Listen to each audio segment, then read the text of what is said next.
Check, check, check, check. Can everybody hear me? Let me see. Checking my phone real quick.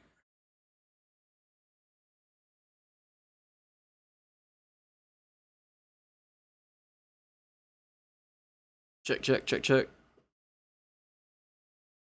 Check, check, check, check. All right, bet. Check, check, check. All right, bet.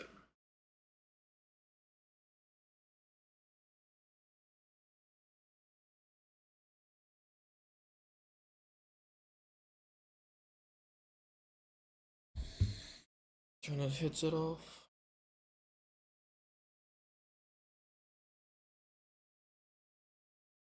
I don't think I'll need it at all. Yeah. Don't think I'll need a headset today. What's good, chat? What's good, chat?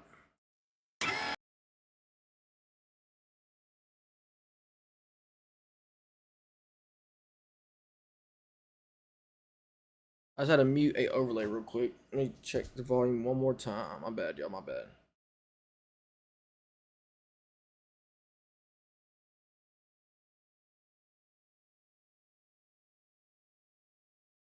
All right.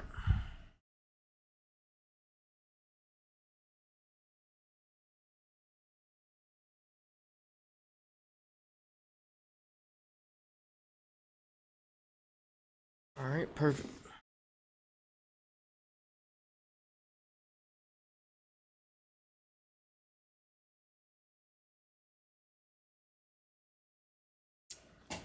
All right. Welcome to the stream, y'all. Welcome to the stream. Yesterday, I did the quarterback and the running back rankings, and I answered some questions throughout the stream. So today, I'm back again, and I'm going to be doing the receiver rankings and the tight end rankings. And also, I'm going to give out some updates too on who's injured, suspensions. Like one of the suspensions that just happened that I just seen was James Pierce Jr. just got an 8-game suspension for what he did during the offseason to his ex-girlfriend, who's who is actually still a WNBA player.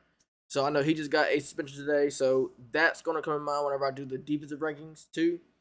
Which I won't be doing the defense and the kicking rankings today. I'll do that a different day. But today will be the wide receiver rankings and will be the tight end rankings, and I'll update everybody on the injuries around the league and the situations of the rosters, and I'll also be answering any questions that anybody has. So let's see.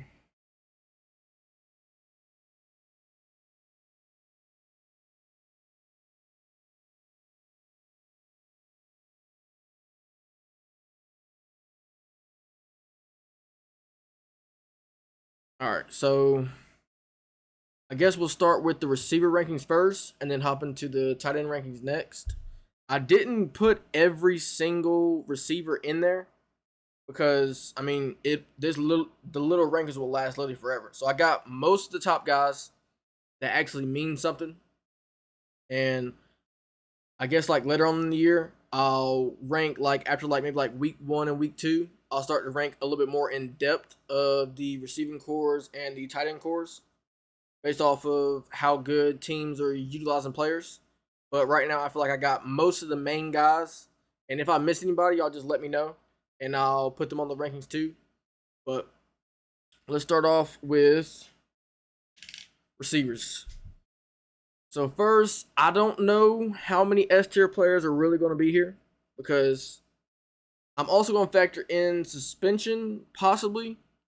Because Puka Nacua could be getting a suspension for what he did in the offseason by acting crazy, and I'm pretty sure I don't know. This is allegedly or not allegedly. I don't know. I don't know the full context of it, but they're saying that he bit a girl, and I'm pretty sure he went to rehab for that type of stuff. So maybe he might get suspended for that. I know James Pierce Jr. just got suspended, so maybe they're about to start handing out suspensions to all the players, like Josh Jacobs and them too. So maybe in the next few days, while I collect information until my next stream, I'll figure out who all is going to be getting suspended, and then we'll talk about those guys too. But S tier players, off rip, number one guy, Ja'Marr Chase.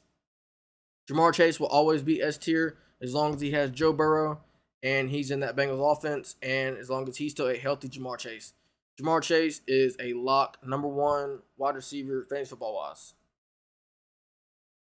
I think for me, #2, I'm gonna go JSN. I think JSN is going to excel again this year with Sam Darnold.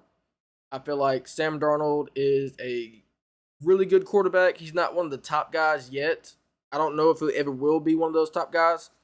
But at the same time, I do truly believe that him and JSN has a connection that will keep it rolling, and he'll get a lot of fantasy points out of it. And stat lines like, so he'll get a lot of targets. He's a explosive type of guy too, so he can break one that goes from short for maybe like a 20, 30-yard catch. Also with S tier,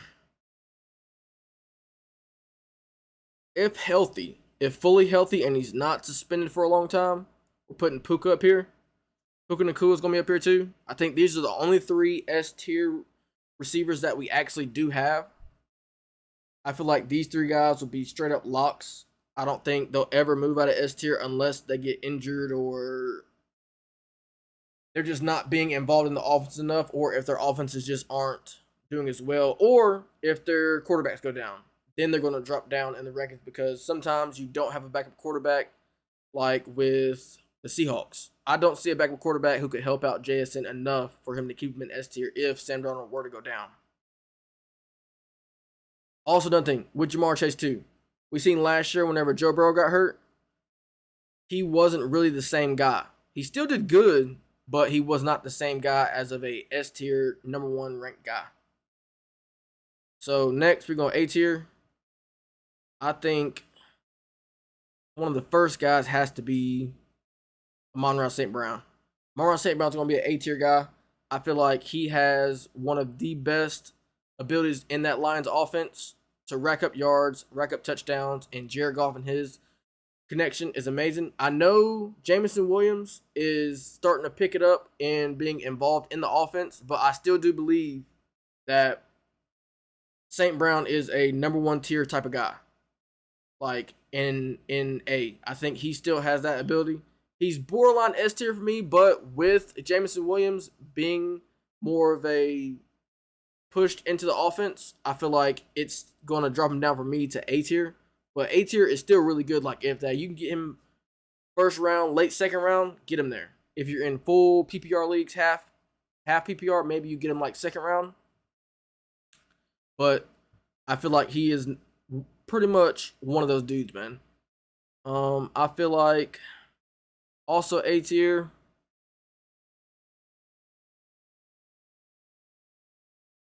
Let's see. I think Justin Jefferson will have a bounce back year, a really big bounce back year. What about Ethan Chisholm? Ethan Chisholm is not going to be in my ranking today, so don't even think about oh, Ethan Chisholm is going to be here. He's not even nowhere close, bro. On the depth chart that I showed yesterday, he was like the 8th on the depth chart for the receivers. So I just don't believe that he'll get much playing time, any catches, any routes, anything like that at all. Maybe if that some guys get hurt, he'll make it on the list, but right now, nah. Yeah, Justin Jefferson, he has Kyler Murray this year. Kyler Murray has proven he can get the ball to receivers at points, but he does have a history of not getting it to the #1 guys as good as he should be. I think that's also because of his height and he just can't see over the line as well. Now, when he rolls out of pocket, he can find guys. But like with DeAndre Hopkins when he came to the Cardinals, and then whenever he had Marvin Harrison Jr. on the Cardinals, he had a hard time getting the ball even when they were wide open. So, but I'm just banking on that Justin Jefferson is going to have a bounce back year because of what happened last year with J.J. McCarthy. Who else was there? Carson. What was the quarterback there too? It was Carson something. He used to be on the Eagles.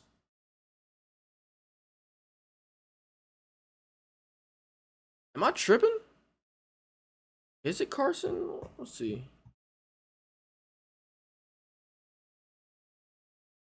Do y'all know who the quarterback was that was WTS. Yes, Carson Wentz. Carson Wentz. Thank you. Yeah, Carson Wentz. Carson Wentz was the quarterback. He actually played better than JJ, but Justin Jefferson never had that type of year. But I feel like this year is going to be a revenge year, and he's going to actually rack up a lot of yards and catches, and they're going to try to force him the ball and get targets to him. And also with Jordan Addison being back for the full season, and I'm pretty sure he's not injured right now, but we'll check once we get to the player rank. Well, the player injuries and stuff, we'll check on him and make sure that he's not injured. But with him being back, should free up Justin Jefferson just a little bit. Also with TJ Hockenson being healthy too, I feel like Justin Jefferson will have a bounce back here. The next guy that I think is going to be coming in with a vengeance will be CeeDee Lamb.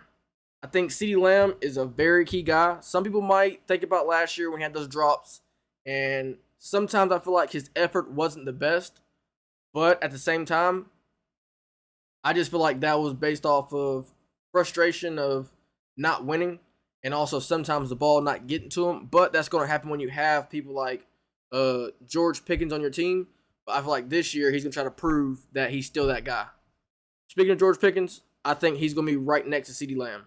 I think that Dallas offense is going to be insane. I feel like they're going to be a high-flying offense.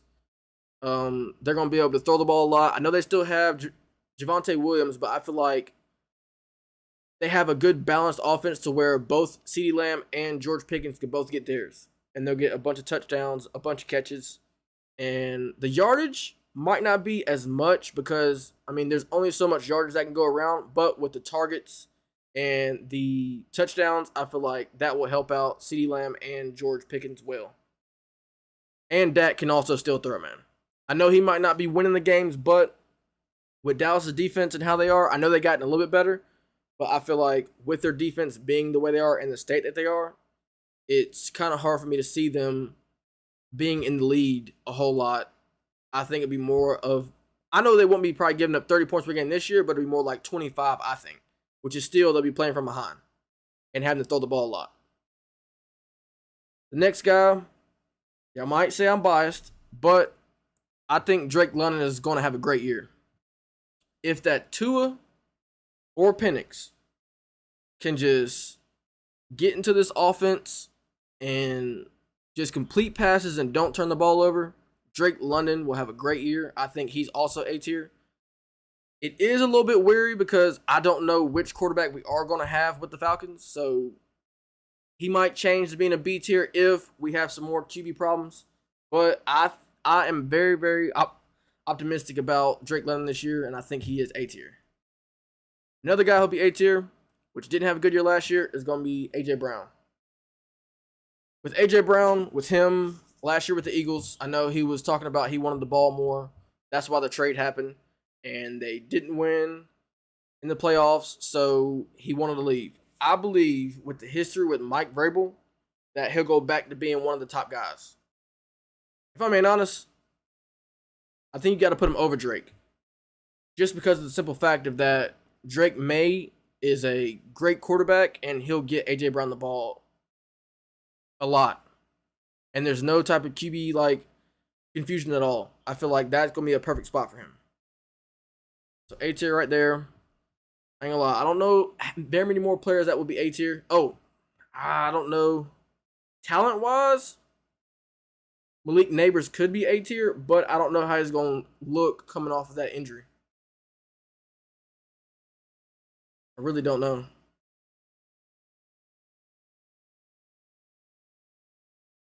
And also with Jackson Dart, will he stay healthy? Let's see. I think Nico Collins will have a bounce back year with CJ Stroud being healthy more often this year. Chris Olave? Okay, the Chris Olave thing, you think he might be A tier? I don't know. Because Tyler Show did have a decent year last year. He actually looked like a starting NFL quarterback. But at the same time,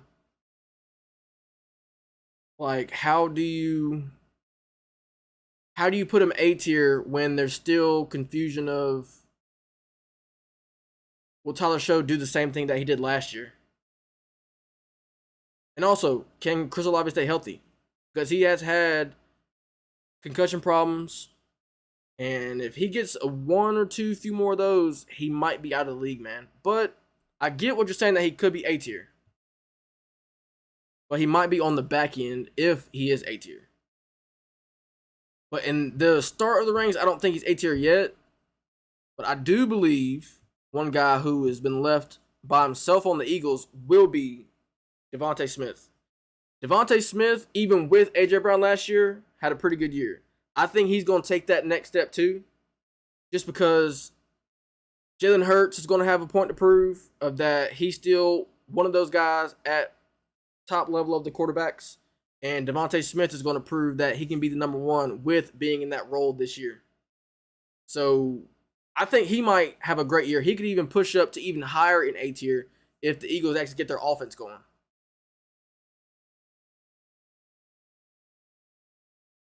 All right, look. So I'll go strictly based off of if he is fully healthy and he looks good. Malik Neighbors is an A tier type of guy. Because I know they just got OBJ and a few other guys there, but I don't truly believe that they're going to take any type of reps and targets from Malik Neighbors. And Malik Neighbors is literally still a dog. I've seen a few clips that my dad showed me of Malik Neighbors actually running out there and looking pretty good with the cuts and stuff. He looks quick. He looks sharp. So hopefully we get that Malik Neighbors going into the season.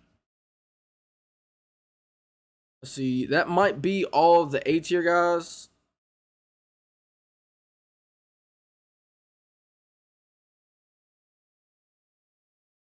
I would say Davante Adams. Well,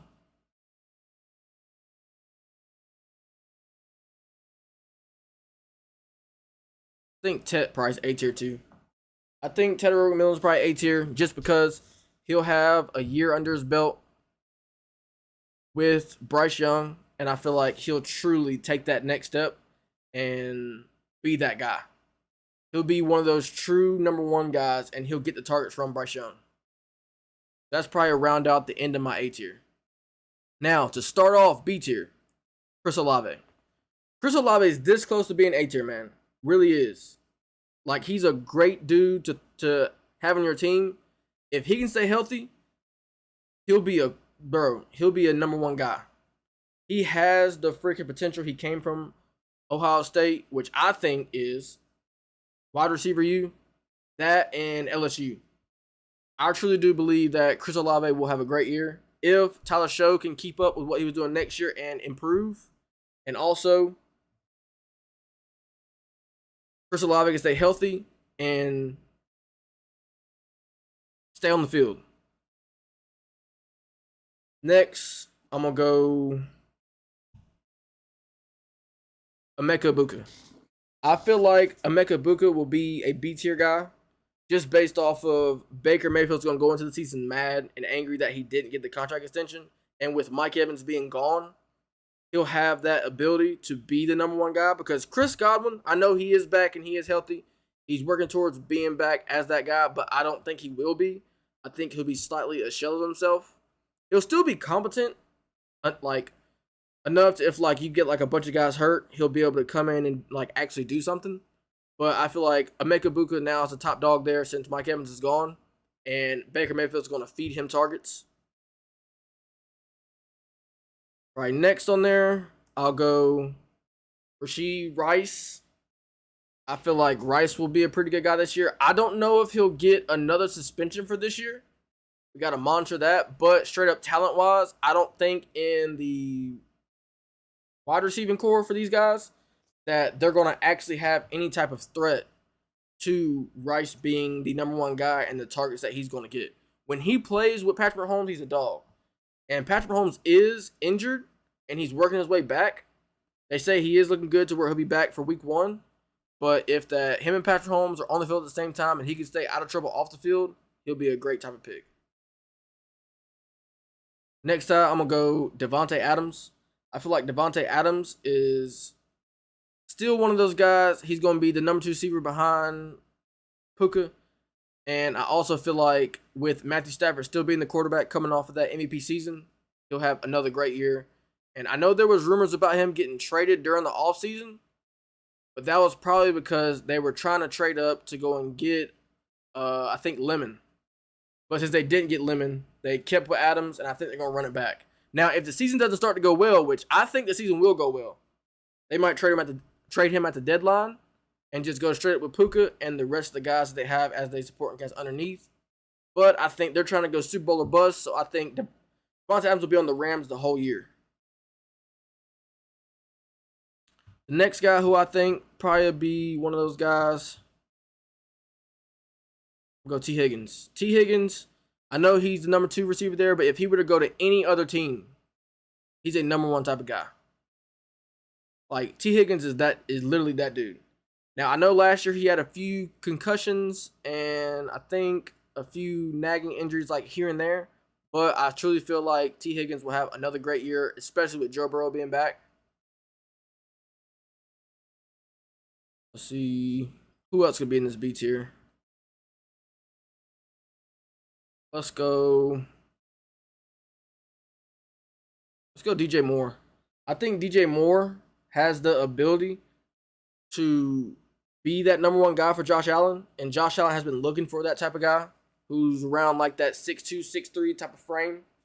And I think that that's a really good option for Josh Allen, and it'll actually work out really well for him. So he'll be in that B tier too. And then I'm going to go...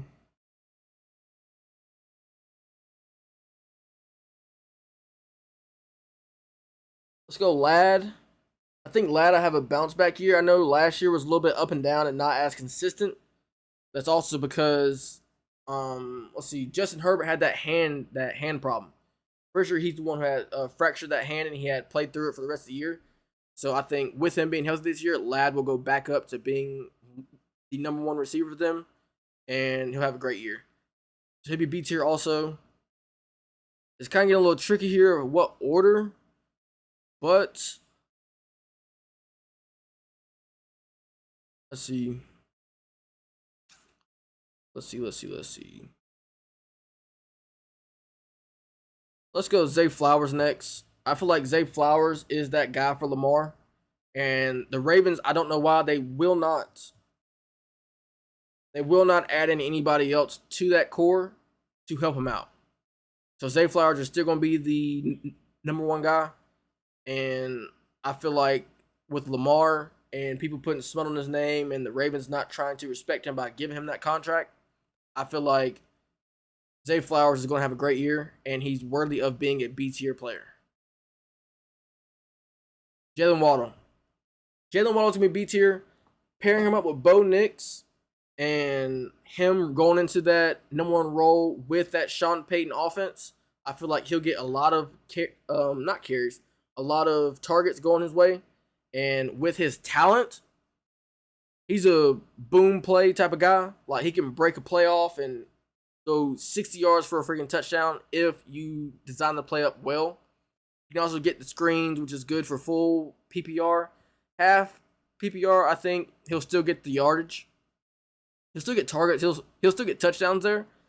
He might not be like on the level of the A tier guys, but I do feel like he is worthy of being at least B tier. Next, this might be, some people say he is overrated, like my brother said he's overrated, but I think Luther Burden, with him in Rome, I think Luther will probably benefit more than Rome, even though I think Rome is the number 1 guy. I think Luther Burden in that Ben Johnson offense, he's going to be more like a Amon-Ra St. Brown type of guy in the role of what I think he'll play. I think that he'll be a guy who can get underneath, run the routes, and do those type of things and get catches. But he might get adjusted based off of how they run the offense, because they do have 2 great running backs in the backfield in Kyle Monangai and DeAndre Swift. And I know Ben Johnson does like to use his running backs a lot, which might take away from Luther Burden. And also with Caleb Williams, with his completion percentage being like hovering around like the mid 50s, like high 50s for this last year, the completion percentage is kind of bad because Caleb Williams gets inaccurate sometimes, and that's kind of like a thing that you got to watch out for. But I think Caleb Williams will have a step up this year and do a lot better. A guy who I think will probably have another good season. Let's see. Let's go Rome. Rome right below Luther Burden. Just because that Rome Odunze does have like a injury history. And I feel like Rome Odunze can sometimes get behind the 8 ball with the injuries, and he has nagging injuries throughout the year, and that is kind of what affects him from being a true number one. If he can stay healthy, let's see, what do you think Justin Jefferson should be a tier? You don't think Justin Jefferson should be a tier like top pick, S tier? No. I don't think he'll be S tier just based off of the fact that he has QB problems right now. JJ McCarthy lost the job to Kyler Murray, but Kyler Murray is inconsistent to getting number one guys the ball. I truly believe that he is slightly shorter on the shorter side, and that's what makes it where he's not the best passer unless he gets out of the pocket. So with that being said, though, I do think he is borderline S tier, but I have to have it be improved first because last year he had a down year. And he had the whole QB carousel where people were getting hurt, people were coming back, and he never got the actual fit into sticking with one guy like he did with Sam Darnold 2 years ago. So that's the only thing I have against him. I do believe he'll have that bounce back year. He is a first round type of guy if you're going full, like full PPR. But I'll be wary on the quarterback situation because if the quarterbacks get a little bit tricky and they're not playing well, Justin Jefferson could have a slightly worse year than what I think he will have, but he still will be A tier to me. Now, if Kyler Murray goes down and JJ gets in there, he starts stinging it up again, I don't know where Justin Jefferson will end up because Justin Jefferson runs the routes and he gets open. And I know last year sometimes he didn't get open at certain points during the red zone and he dropped the ball. Because I had him on my team last year, and he dropped a few passes, dropped some touchdown passes for me, and the quarterback situation just was not that good. But Justin Jefferson is A tier, borderline S tier, if Kyler Murray can actually pick it up. All right, here we go. Also at B tier, I think I can't do it, Marvin Harrison Jr., man.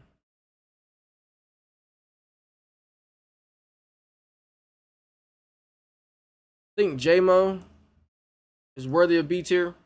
I think J-Mo will be a B tier guy. He's being implemented more into the offense than ever. What about Puka's off the field stuff? All right, so I did address Puka off the field stuff earlier. All right, so Puka Nacua, he did bite a girl, and I don't know if it was fully proven, but they're talking about suspending him for it. So I guess it is proven that it did happen. So there's been rumors around the league from sources that they are thinking about suspending him for a few games because of his off the field stuff. Now, he's still S tier even if he does get a suspension. You have to wait 1 or 2 weeks.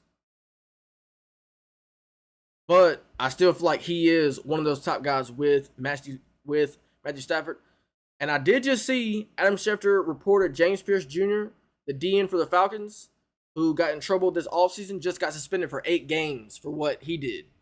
So maybe they're about to start handing out suspensions for players that have been doing things off the field, like Ray Rice, Puka Nacua, Josh Jacobs, James Pierce Jr., those type of guys. Maybe they're about to start rolling in and figuring out how many games for each player. So I'm going to be back on stream on Monday to talk about some more updates, and I'm going to talk about like how drafts should be, and I might try to figure out how to do some mock drafts and figure out how to do those, and probably post that on here on the stream for y'all to share out how I would draft some players and where I would draft them.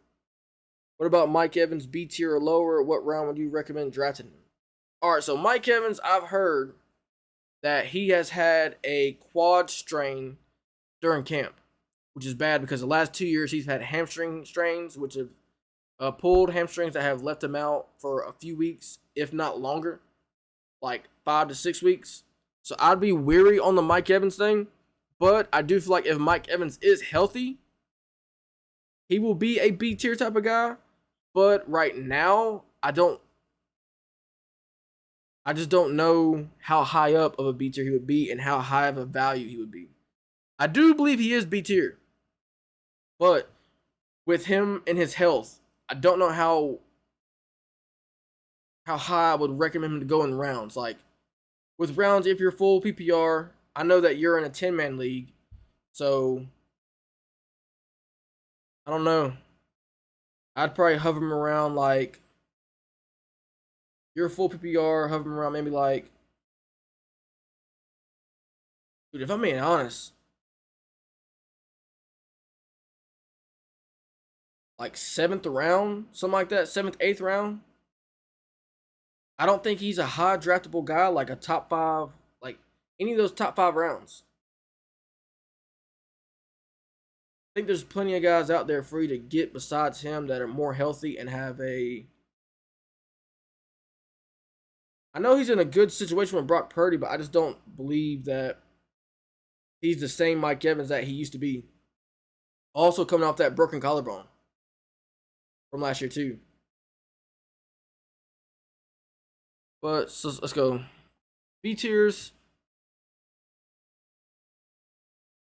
Go Marvin Harrison Jr. and Michael Wilson. I feel like both of these guys with Jacoby Brissett, if he's going to be the starting quarterback, had pretty good years last year. Michael Wilson did have a better year than Marvin Harrison Jr. I believe last year, fantasy-wise, based off of like what happened when it got later on in the season. I feel like both these guys are B tier, and they should be ranked as such because they're going to be coming from behind a lot, and they're going to have to catch up in every game that they're going to be in because their defense is still not that great. But they do have a pretty good offense, and they have a good offensive scheme of throw the ball a lot. I know they did draft Jeremiah Love in the first round, top 5. They might try to run the ball a little bit, but I feel like you can't run the ball once you're down by so much. Like I feel like they'll be down by a lot more often than not. Next guy to go in the B tier is going to be Alec Pierce.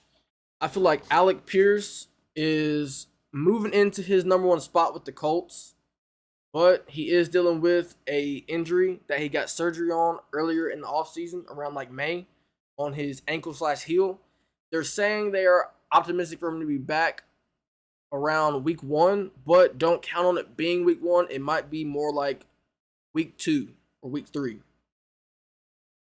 But his actual talent and the spot that he is with the Colts, I feel like that'll be a great situation for him because he will be the number 1 guy. Because Michael Pittman Jr. is gone. He's with Pittsburgh now. What about Wan'Dale Robinson? Okay, Wan'Dale Robinson. Where's he at? There he is, right here. Wan'Dale Robinson is on a team with a lot of receivers. He's on a team with, let's see, Calvin Ridley, Carnell Tate, and also, like, I just don't know where Wan'Dale Robinson will be. I know they gave him a bag. I feel like he is B tier. But with so many targets being there and Cam Ward being a guy who likes to spread the ball around, I don't know how good he will be for fantasy-wise this year. Just because they have a bunch of guys to throw to and a bunch of talent at receiver. The team has gotten better. I feel like they will be behind a lot in games, so they will have to throw the ball a lot. And since they did pay Wan'Dale Robinson a bag, they will target him more. So he is B tier. But he'll be a startable guy, but you have to monitor him in the first 4 weeks. Monitor how much he's being used.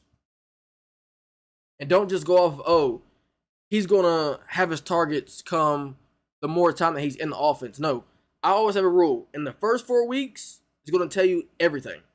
Because usually during training camp, they're game planning for that first game. And if they're not implemented into that offense a lot and getting targets in that first week, that will show you what their value is. Now, sometimes they're just being covered in that game. That's why I got to wait in those first 4 weeks and do not overreact. Because sometimes you might overreact and you'll screw the rest of your season. I have a first 4 week rule.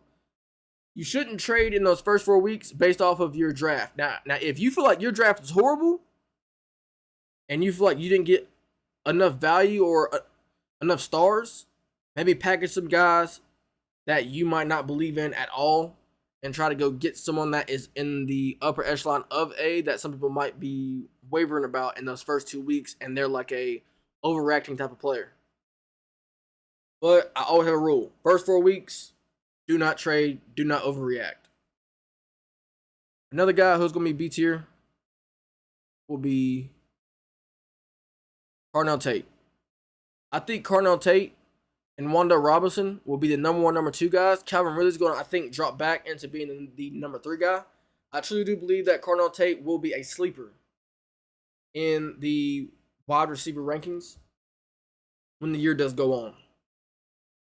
But we do have to see in the preseason how it looks with him playing, and also see in the start of the year on how much he is being used into the offense. So he might go into C, he might go into the higher of the B tier, but I don't know yet. I got to see the football and see what they actually do with him. All right, one of the next guys we'll go. We'll go Mike Evans. I think Mike Evans is a pretty safe guy for B tier, but he has to be healthy. If he's not healthy, package him up and just ship him out, man. Try to package him with somebody that has value equal, if not more, and try to get somebody better. If that you see a team that's not as strong with their core at receiver. But also, if Mike Evans can't stay healthy, him and Brock Purdy will have a great year. But that's always an if he's actually healthy. The past 2 years, he hasn't been healthy. For me, I feel like you got Garrett Wilson over him. I know he does have Geno Smith, and Geno Smith is not that great with his accuracy and turning the ball over. But I feel like Geno Smith does get the ball to number 1 guys. He builds a connection with players, and he has the ability to throw to the number 1 guys. And I feel like he'll get enough targets to Garrett Wilson to where it will help him out. Romeo Doubs. Yes, Romeo Doubs. All right. Romeo Doubs, I think, will definitely be... Where's he at? Right here?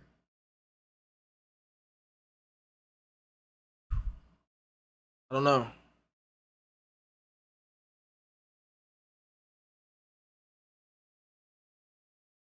I think Romeo Doubs is probably going to be more like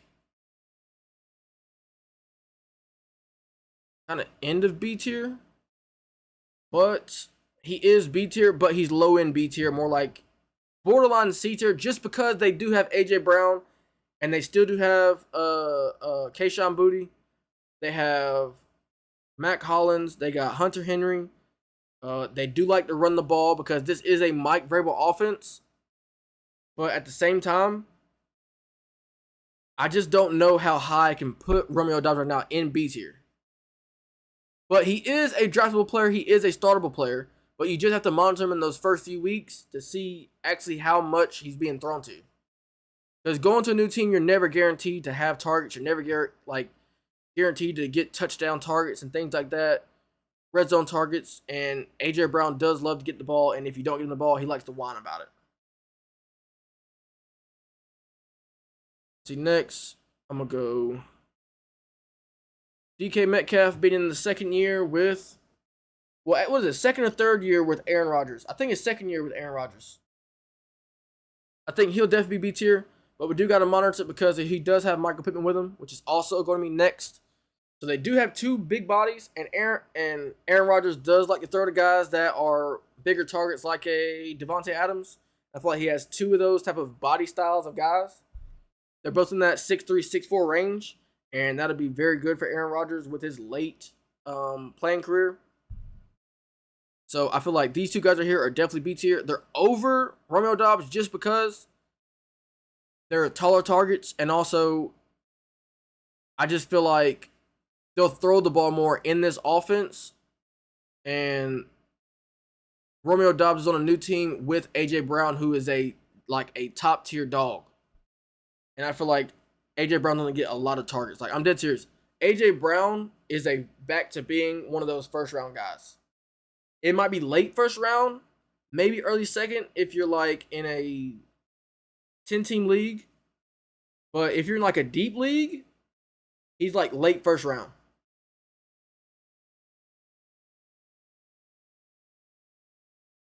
Let's see. What about Efton Chisholm? All right, I addressed Efton Chisholm earlier. Efton Chisholm will not be on this list just because on the depth chart for the Patriots, he's 8th ranked. Like he's the 8th on the depth chart, like 7th or 8th on the depth chart. And they also have AJ Brown, Romeo Doubs, Mack Hollins. They still have Kyle Hamilton. They still got a lot of guys that are ahead of him. Bro, he is the best player in the league. The man is not the best player in the league. He's borderline. He's borderline practice squad type of guy right now. Dead serious.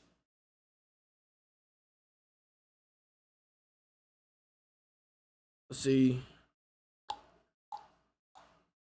Christian Watson. Oh no, not C tier. Christian Watson is going to be one of those guys. He just got paid. Christian Watson A tier. I don't know about A tier. I cannot do that. He has to prove it first. He's had injury history. He's had target history that has not been great. I know they just paid him, but also we got to understand they did pay him a bag, but it was low in guaranteed money. So they truly don't believe that much in him of him being healthy and also being productive as moving up in the depth chart of being maybe the number 1 or number 2 guy.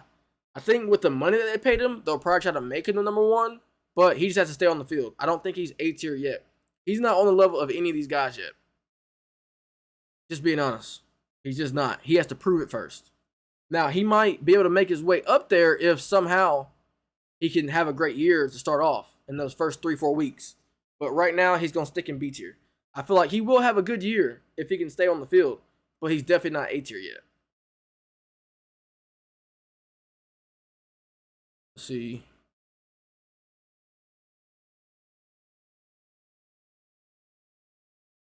I feel like Terry McLaurin and Courtland Sutton are both B tier.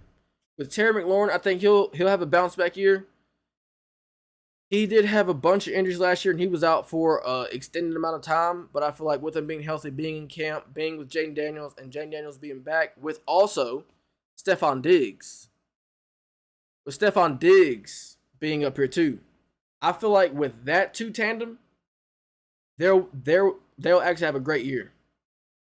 With him being healthy, I feel like Diggs is still one of the best number 2 guys. He's kind of went to that role of being the number 2 guy. I feel like he is one of the best in that role. I feel like Terry McLaurin will still be that number 1 who's that kind of like that deep threat, and he can run more of the deep routes. And I feel like Diggs would be kind of more the underneath guy to get the catches and the reps. And he could also get the touchdowns too, but I think he'll be more of like getting targets. He'll get the receptions and the yards for full PPR. Half PPR, I'd probably be a little bit more wary about him, just because I don't know how many touchdowns he'll actually get this year.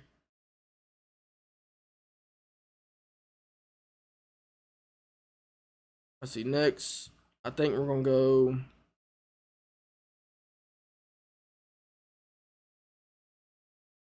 Ain't gonna lie, I think we're going to C tier next, man. I think we're going to C tier next. I don't think anybody else is worthy of B tier. I think the first guy off C tier would probably be Khalil Shakir. We know Josh Allen loves Khalil Shakir, and he'll still get his targets. He'll still get his yardage. He has that great twitch about him. He's C tier. Then we'll probably go Jordan Tyson. With him being a new guy there, him being a first round pick with the Saints, he'll be like the number 2 guy there with the Saints, him and Chris Olave. I feel like with Tyler Show, he'll probably have a pretty good year. And another time too, the Saints will be coming from behind a lot. They do not have a good defense. They do not have a good team. They're going to have to throw the ball a lot. That's why he will be C tier, and he might be able to make his way to B tier, but I do not believe rookies should be automatically put up on this freaking pedestal that everybody wants to do just because we're just so excited about everybody. You can't get excitement just because they're first tier. Makai Lemon, another rookie who I think will be C tier, but possibly can get to that B tier just because he will be with Jalen Hurts and he will be the number 2 guy on the Eagles. And I feel like with them and the Rams trying to go get Lemon, that is what showed me that people really actually like this talent. And the Eagles actually poached him, and the Rams are actually pissed off. Hurts F tier QB though. Hurts is not an F tier QB. I think Hurts will have a bounce back here.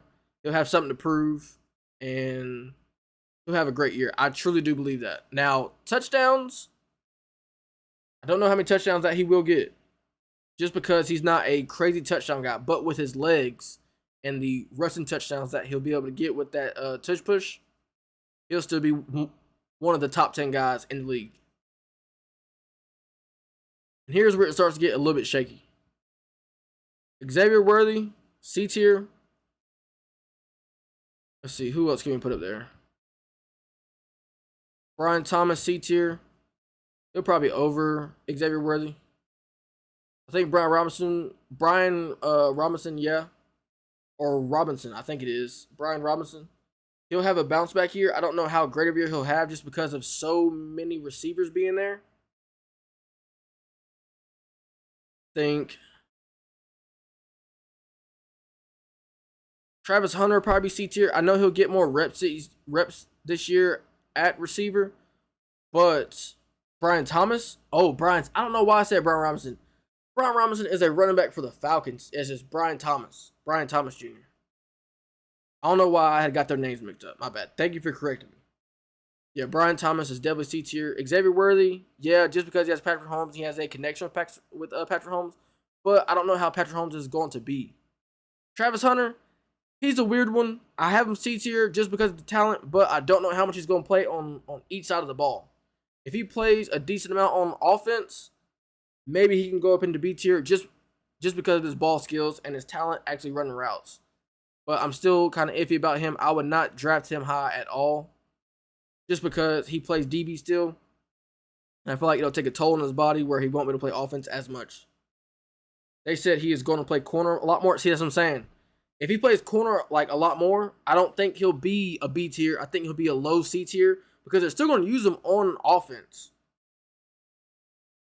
I don't know how much.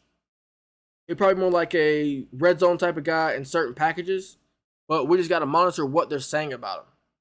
But I still do believe with talent-wise, if they can actually show that he can play actual true 50-50, like play on offense, play on defense, he might be C tier in the top echelon of it. But with so much talent that's in the Jaguars organization, I just don't know how he'll be anywhere higher than what I'm going to put him here.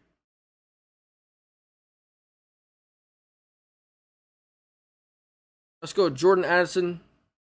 Jordan Addison, he'll probably have a bounce back year. He won't have a suspension this year. I think him and Kyler Murray have a pretty good connection, but he's going to have to prove it to me first. Parker Washington's B tier? Nah, I ain't going to lie, Brody. There's too many guys here. I think he's C tier. Think about it. You have Brian Thomas. You got Travis Hunter. You got Parker Washington. There's just too many guys to throw to. Also, with tight ends, they still have Brian Strange as a pretty good tight end, and Trevor Lawrence loves to throw him the ball. I just don't see where all these targets and touchdowns are going to come from. Like, he's going to have to be stretching the ball everywhere, which for fantasy football, the deeper the team is at that spot, the harder it is to trust somebody. I know Parker Washington is a great player. Brendan Strange, yes, thank you. Brendan Strange. They just have too many targets for Trevor Lawrence to throw to, and Trevor Lawrence is not a guy who has favoritism for anybody at all. Not just that, bro. Jacoby Myers. I'm pretty sure Jacoby Myers is also on the Jacksonville Jaguars. And, dude, that's 4 guys. Like, that's literally 4 guys. Joshua Downs, Matthew Golden, Quentin Johnson, C tier, Chris Godwin.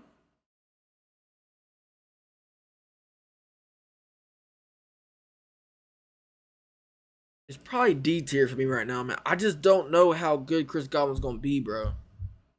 Debo, I do not believe in Debo.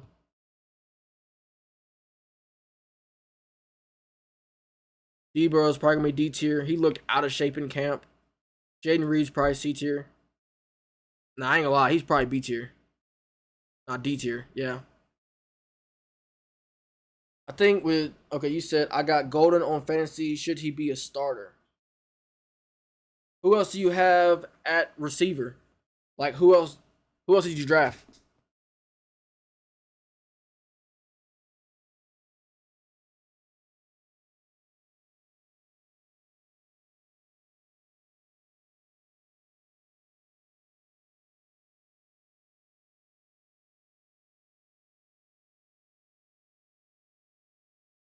On my bench, I got Michael Wilson and Alec Pierce. I trust Michael Wilson more. I think Michael Wilson should be your flex over Golden. Because, like, think about it. You got Christian Watson, right? Who knows that he's going to get targets because of the money. Jaden Reed, with him being healthy, he'll get a few targets. He's not like a focal point, but he'll still get some targets. And with Matthew Golden last year, he didn't have that great of a year just because there was too many guys to throw to there. But I do believe if Matthew Golden can take that step forward, he could be a flex type of guy. But I just don't trust him just yet. I just don't trust him. I trust Michael Wilson more than I trust Matthew Golden. I would even put Alec Pierce over Matthew Golden also because I ain't gonna lie, if that Alec Pierce is fully healthy, Alec Pierce is starting at your flex over Michael Wilson and Matthew Golden.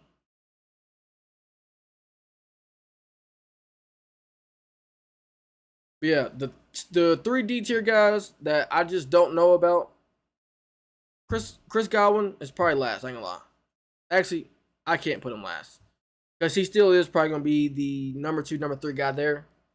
But I'm not saying these guys are not draftable, but it should be like so late that it's like not even funny. Should Golden be flex or those other guys? No, Golden should not be flex. If that, or so I think for you, Alec Pierce is coming off the heel injury. He might not be there week one. Week one, you should probably go Michael Wilson.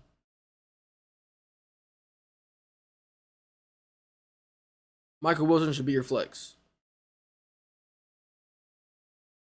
Matthew Golden, I think, should literally have to prove it first. That's just my opinion on what I would do if I had those three guys on my bench and figuring out who should be flex. What about OBJ? OBJ, no. No, I feel like OBJ is gonna be more of a veteran presence. He might get 3 or 4 targets a game.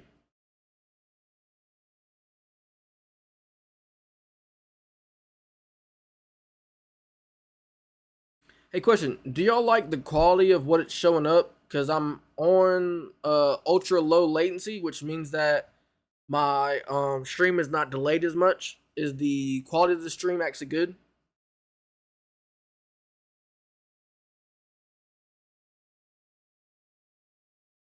Who starts week one, Tucker Craft or Harold Fannin?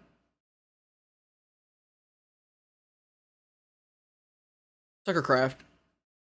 Go Tucker Craft.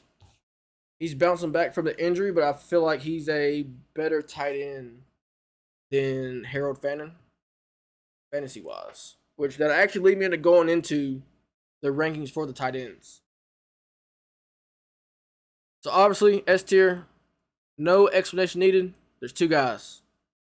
You have Trey McBride's number 1, Brock Bowers number 2. Which, if somehow Kirk Cousins can actually be that starter and do it well, it'll be flipped. But I still believe Trey McBride is the best. Not by far. I just feel like he's in a better situation than Brock Bowers is. These 2 guys are locked. No explaining needed. They're both the 2 best in the league. Coastal Loveland with the Bears. I feel like he will be a red zone target for Caleb Williams. And also, he'll get a lot of targets with DJ Moore being gone, being more of that big body type of target. Tyler Warren with Michael Pittman Jr. being gone, I think he's going to come in more of a forefront, even with Alec Pierce being gone for at least probably the first week. Not confirmed yet, not confirmed. I feel like Tyler Warren is A tier also. The next, we'll probably go Sam Laporta next. Sam Laporta is also A tier. I feel like he'll get back into that offense after having a little bit of a banged up year last year, getting injured for the rest of the year, maybe put on IR. I feel like he'll have a great season again with Jared Goff and Amon-Ra St. Brown, and they won't really focus on trying to guard him a whole lot because you have to focus on J-Mo, you got to focus on Amon-Ra St. Brown, you got to focus on Gibbs, and he'll be freed up over the middle, and he always has a great year. Next, we're going to go Kyle Pitts. Well, yeah, I think Kyle Pitts will be A tier this year just because he just got paid. He had a great year last year, and I feel like with him having that great year last year, he'll be able to move into fantasy-wise. He's going to be a great target for the end zone, and I feel like they're going to give him the ball a lot because they just got done paying him, and he's a great talent, man. I feel like he's going to have a great year. He could even be up there with a more towards the top of the A tier if that the QB position will be filled out the right way for the Falcons.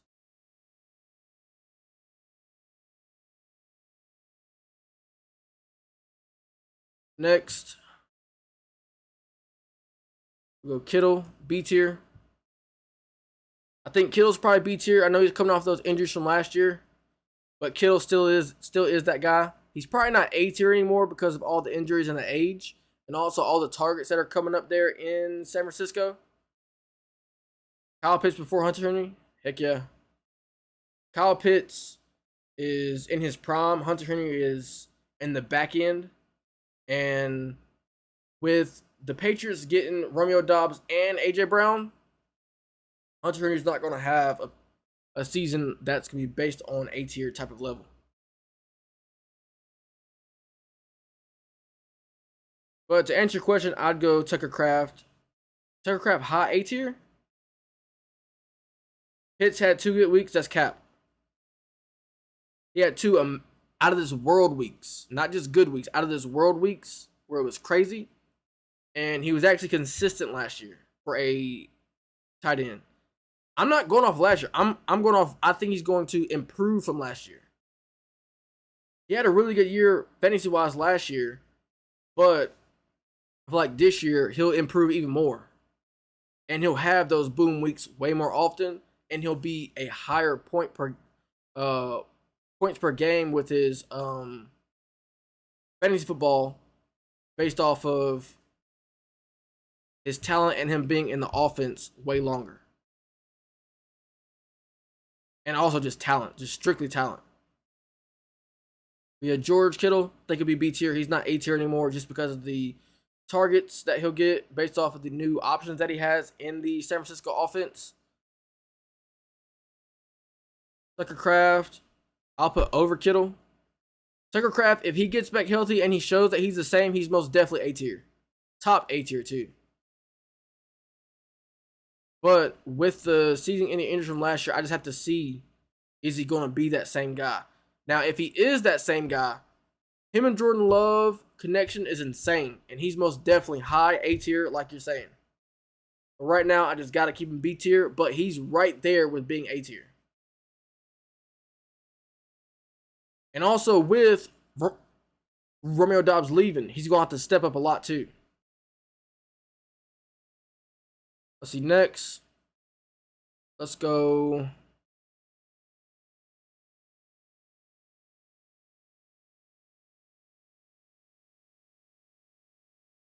think Jake Ferguson's probably B tier. He had a great year last year. He was actually really, really consistent.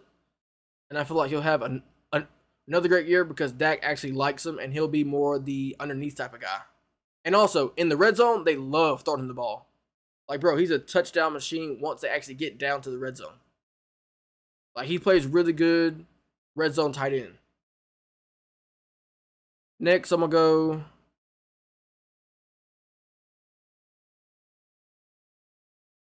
Travis Kelce's going to be B tier still just because he'll be with Patrick Mahomes. And I feel like Patrick Mahomes still loves him. I know he's taking a little bit of a step back, but I still do believe he is a B tier type of guy.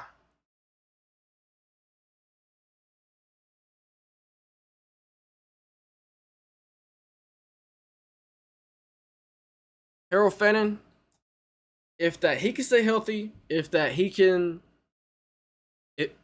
emerge to being the number one tight end there since David Njoku left, I feel like he will be a high B tier. But as of right now, I don't know about the QB situation between Shedeur Sanders and Deshaun Watson. I feel like both of those guys have been fighting for the battle over the offseason. I feel like Shedeur is probably winning the battle, but with the Browns paying Deshaun Watson like $49 million this year, they're going to have to try to give him a shot at tight end. Not tight end, at quarterback. And if that Deshaun Watson does play, I just don't know how good Harold Fannin would be. But I still think he has talent-wise B tier, and if he can step into that number one role with David being gone, it'll be a great year for him. If that Shedeur started on the ball, I think Shedeur is a better quarterback than him, and also Shedeur has a connection with Harold Fannin Jr. also.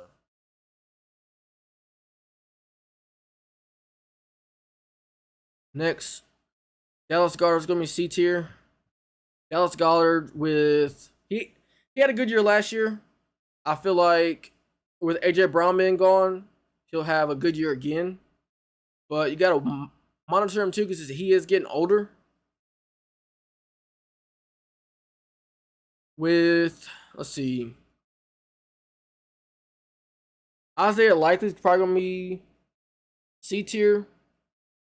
He might bump up to A tier because he is on the Chargers. I don't know how much they're going to use him in the offense, but with him being in that throwing offense with Justin Herbert and having actually a great quarterback there, I feel like he will have a decent year, but not the year that he would have had if he would have actually stayed in Baltimore and been that number one guy. Yeah, they do have Garson. I actually left him off of the list. I don't know why I did that. Gadsden? Yeah, Gadsden, yeah. I ain't gonna lie. That dude's name is really weird. But yeah, I don't know why I left Gadsden off the list. But Gadsden, he would have probably been around like C tier also. So, I don't know. I think I forgot him just because they have both of the guys. I feel like Isaiah Likely will take some away from him. Likely's on the Giants.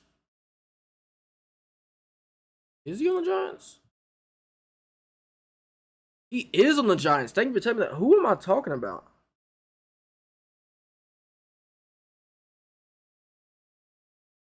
Yeah, here's Gadsden right here.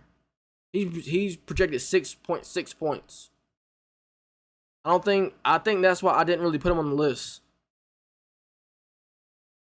And also he fell off last year. Isaiah Likely on the Giants. Okay, never mind. Thank you for pointing that out. Alright.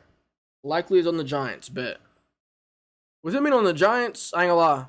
That pushes him over Goddard for me. The Giants don't have. I ain't gonna lie, he goes in the B tier. Because the Giants don't have very many tight ends. I don't know why I thought he went to the Chargers. Yeah, with him being on the Giants, I think he's probably B tier. Just because the Giants are gonna have Jackson Dart and he's gonna have to have a security blanket, and he might be one of those like targets in the red zone too. Next, let's go Strange at C tier.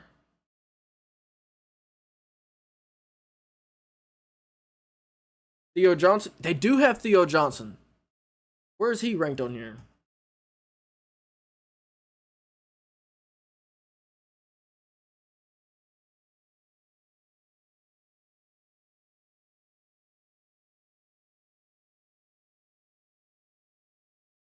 Hey, Theo Johnson's down here, and he's projected at 3.8.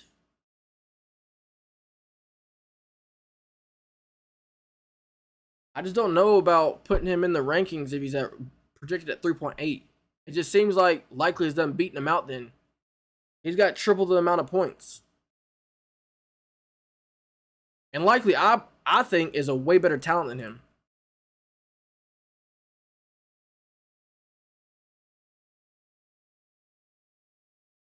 C tier, we go Dalton Schultz also.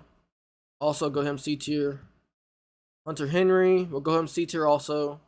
Dalton Schultz could be B tier if that CJ Stroud actually stays healthy and gets him the ball. But we just got to see because Dalton Schultz and Nico Collins is the top 2 guys there. I think Kirk, he's also there, but wait, or Kirk might be gone. Christian Kirk might be gone.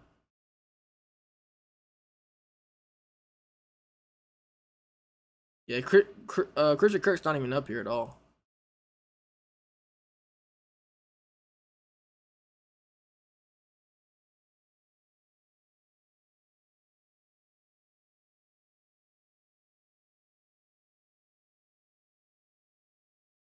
Christian Kirk's on San Francisco, and he's questionable. He's rated at 3.8, 3.2. So yeah, Christian Kirk don't go nowhere near him. But yeah, Dalton Schultz, since Christian Kirk's gone, I'd probably put him over the rest of these guys at C tier. Actually, nah, I'm putting him B tier. I didn't know that Christian Kirk was gone with CJ Stroud being back too. He'll probably be the second option there. Go Dalton Kincaid. Juwan Johnson. He's a little bit of a safety blanket, but I'll put him C tier. AJ Barner. I'll put him C tier also. David Njoku. Where did he go?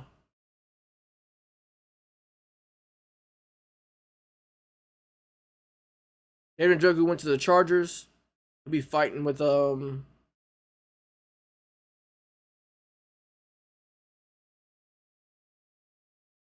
be fighting with Gadsden. I don't know about those 2 guys. Being honest. Probably in D tier for me, if I'm being honest. I don't know. He might not be tier. He might still be C tier, but I just don't know how much I actually believe in him. Let's see, Pat Freiermuth, he'll be C tier also. D tier, I'll say Mark Andrews probably C tier just because Isaiah Likely's gone and they gave him a contract extension. TJ Hockenson, he'll be C tier also. Evan Ingram's gonna be D tier, and then Darnell Washington's also gonna be D tier. I think both those guys are D tier just because they don't use Darnell Washington enough. And also with Evan Ingram, he just hasn't lived up to the ability that Sean Payton thought that he would. I don't know. I just don't believe in those 2 guys yet, but they could prove me wrong. David Njoku's almost there too, into D tier, just because he'll be fighting with Gadsden.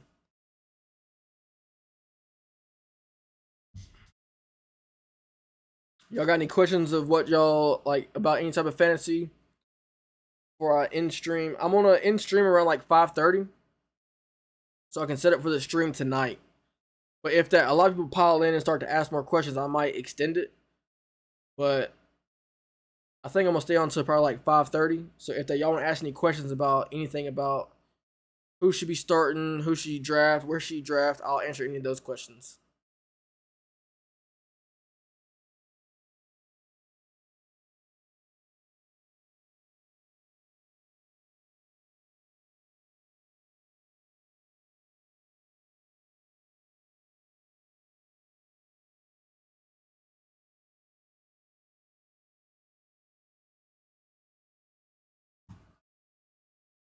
Here we go. Let's go to receivers. Let's go straight to injuries now and updates on some players. All right, so right here, go to Puka. See, Puka's healthy.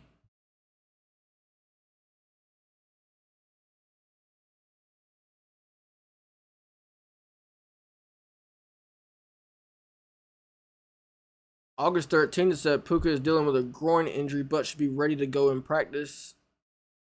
Okay. What do I think about Aaron Donald possibly coming out of retirement? I will say this. If Aaron Donald comes out of retirement, Rams are going to win the freaking Super Bowl. Locked. I think the Rams are going to win the Super Bowl right now, but I feel like they will be contested with other teams. But if that Aaron Donald, I'm being flashbang. God darn, turn that brightness down.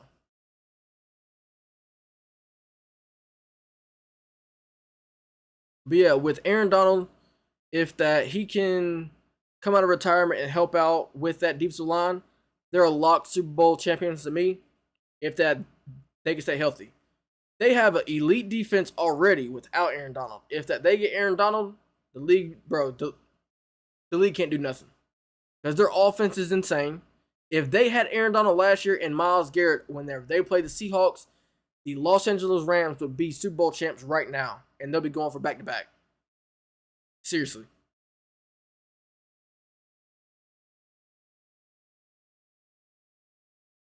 Let's see. Everybody up here is healthy. See Malik Neighbors. Malik Neighbors wore a red non-contact jersey during practice drills at Thursday practice, which didn't feature any live periods. Okay. So he's still not up to full speed at all yet, but it is good to know that he's actually out there practicing. So keep that in mind on about Malik Neighbors of where you draft him. Mike Evans. So with Mike Evans, see his quad is not dressed in uniform Thursday night. Thursday night's preseason opener against the Titans. So he's dealing with that. They said Evans should be ready to rock for Niners week 1 regular season. So that's good news about that. But also, they always say that. They always are optimistic about somebody coming back. They say it's a minor quad, but if he comes back too early, it can become major, and that's when it gets bad. So I would not draft Mike Evans very high. He's only projected 11.5 in that first week. Let's see, Alec Pierce. This is for you, Armani, the Alec Pierce one. Alec Pierce was present for Tuesday's practice and took part in individual work off to the side under the supervision of a trainer. That's good news that he is practicing. He's off to the side practicing, which means he's not back to actually doing anything real soon. So he might be out a few more weeks. He remains on the physically unable to perform list. He just got that big contract. So once he does come back, he could be your flex every week if that he looks right. Now, the first week he does come back, though, if he's playing against a soft type of defense, start him. If he's playing against more of a difficult defense, don't start him and just figure out what type of involvement he is on the team. Makai Lemon, he is questionable. Let's see, Makai Lemon, hamstring, won't take part in Thursday's practice. With Devontae Smith also having been slowed by a hamstring injury, Dontavius Wicks, former Packers player, and Hollywood Brown, former Chiefs player, taking reps at the first team. Okay, so with these two guys, hamstring's crazy. Hamstring is wild, bro. Okay, but he was actually spotted off to the side doing some workouts, so he's actually in better shape than Makai Lemon. Xavier Worthy. Let's see, Xavier Worthy. Worthy will take part in Monday's practice. Shoulder, okay. He missed a few weeks with the shoulder sprain, but returned in the mix Monday. Worthy worked with quarterback Patrick Mahomes in the first team offense limited practice participant while the Chiefs managed the wideouts workload coming back from shoulder. Yeah, that sounds good for him. At least it's a shoulder injury and he's actually coming back. That's all those injury reports right there. Go to tight ends. Go George Kittle. George Kittle, football sleepers, bust, and breakouts for 2026.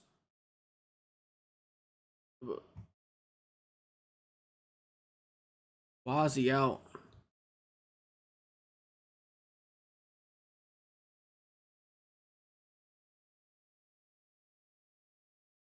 Okay, yeah, I forgot. Yeah, he's coming off of that torn Achilles.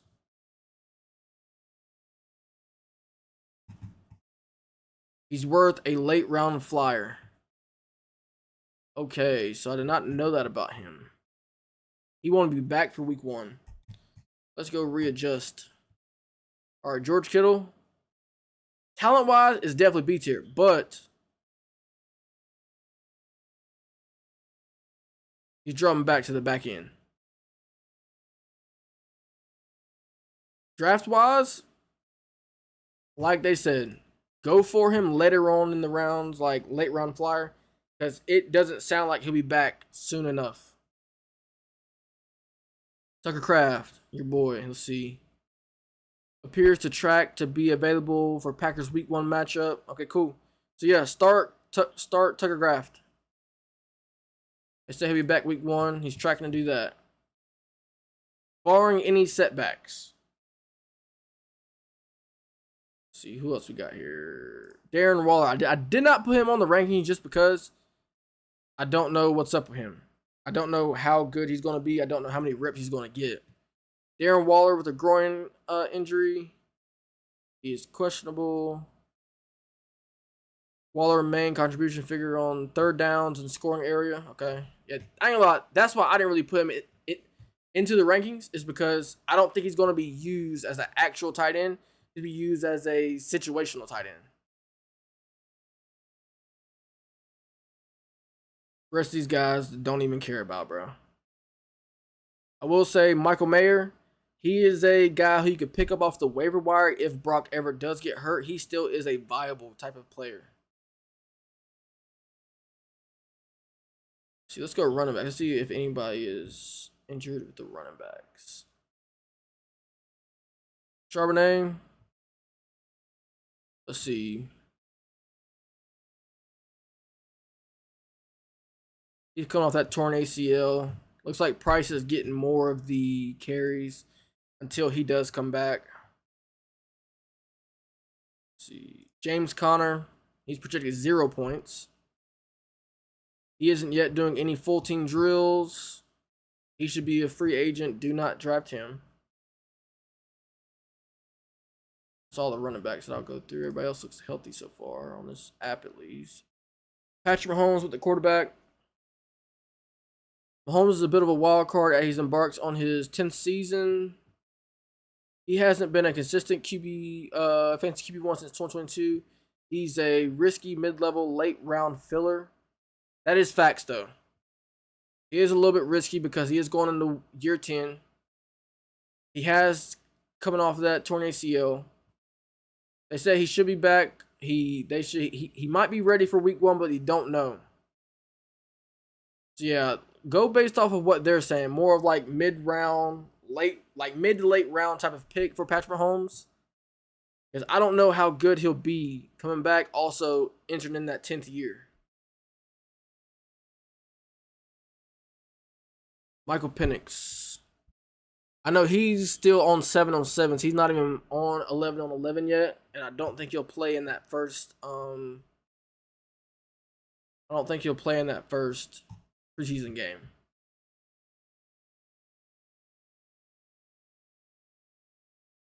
All right, defenses. Those are most definitely those top 4. Those are only 4 defenses that I would say are worth like a mid to late round pick. These 4 right here: the Texans, the Broncos, the Seahawks, and the Rams. Kickers: Brennan Aubrey is a really good option. Cameron Dicker is a good option. Jason Myers, JC's a good option. Cam Little is a good option. Fairbairn, a great option. I would say Fairbairn is probably my top guy. He was on my team last year, and he saved me a lot, dropping 20 points, 15 points. He was in that areas when he did really good, and he would always hover around like 10 to 12 points for me, which is good for kickers.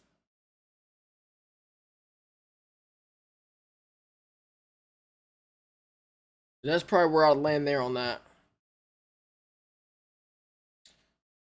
All right, here we go, y'all. Do y'all have any more questions on anything else, fantasy-wise, of any type of advice that I can give y'all? If not, I'm going to go ahead and end stream and start to prepare for the stream tonight at 7 for Red Dead Redemption Chapter 3.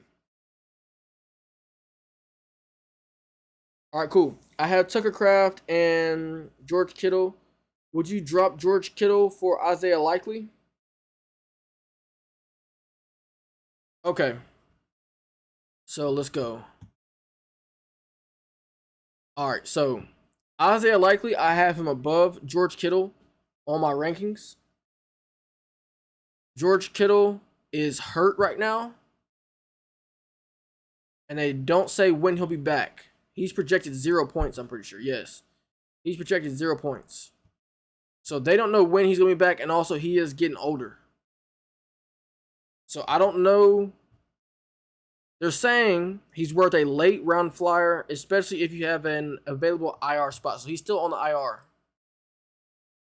I don't know about dropping George Kittle. Now, I'm pretty sure you said yesterday that you were in a deep league, like a 14-man league, right? If you're in a deep league, you might have to. What's up, Sir Danish? Sir Danish, I think that's what your name is. Yo, hello, guys. What do you think about my team? Drake May, Jonathan Taylor, A-Chain, AJ Brown, Pickens, K9, Bannon. What do you think? Redraft 10-team PPR. Oh, all right. So you're a 10-man league, Quincy. I think you could afford. Look, no. Do not drop Kittle. Put him on IR. Right? Because he should be on the IR spot, right? But on here, it says he's out. Why is down low is saying if you have an available IR spot? I don't know. I'd probably.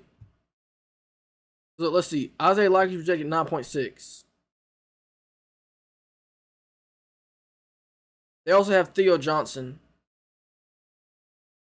It said physically unable to perform list. I ain't gonna lie, I would wait and then just put him on the IR once you get a chance. Which, yeah, PUP list, he should be able to go to the IR slot. Try that out real quick. I'm pretty sure he should be able to go to the IR. But to stay with you, do you think redraft 10-man PPR? Your team's great. Drake May is a great quarterback. Jonathan Taylor, A-Chain are both great. AJ Brown and Pickens are both great. K9 is also a great flex. But you're in full PPR though. Who else do you have at receiver? Because you might want to put a receiver there. Who else do you have at receiver though? Fannon's a good pick, but also who do you have at tight end too?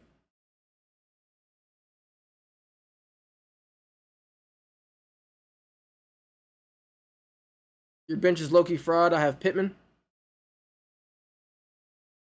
I'd probably stick with K9. Yeah, I'd probably stick with K9.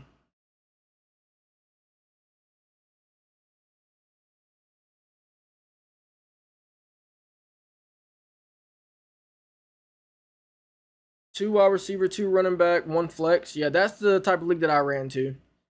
Yeah, I'd definitely keep Jonathan Taylor, A-Chain as your starters. AJ Brown, Pickens as your starters too. I'd keep K9 as your flex. And just monitor Pittman and see how he does in the Pittsburgh Steelers offense. Do you think I make the playoffs? Okay, I'll say this. AJ Brown and Pickens, Jonathan Taylor, A-Chain, Drake May, all great. K9's a good one too. Bannon, a good one. But so I can't really predict if you'll make the playoffs or not. I think if all your guys stay healthy, yes, you could possibly make the playoffs. You're in a 10-man league, so your team is built pretty well. Like, you have a stacked team. But also at the same time, injuries are a factor. And with you saying your bench is a little bit weak, I don't know if you're locked playoffs. Because only 4 teams make the playoffs from my league that I was in.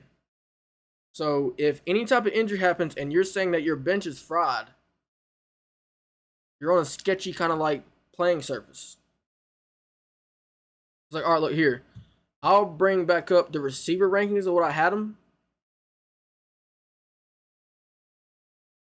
Here's where I would go right here.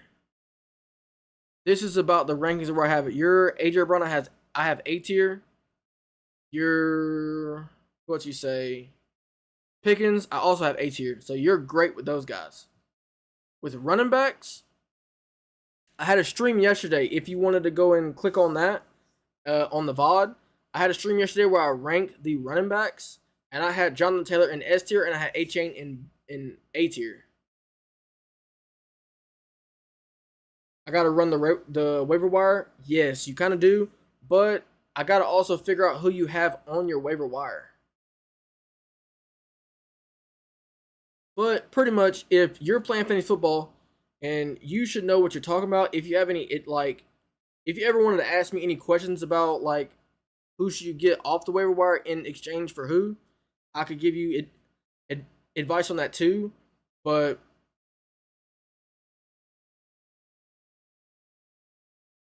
appreciate you, man. Appreciate you. Thank you for dropping the sub, bro.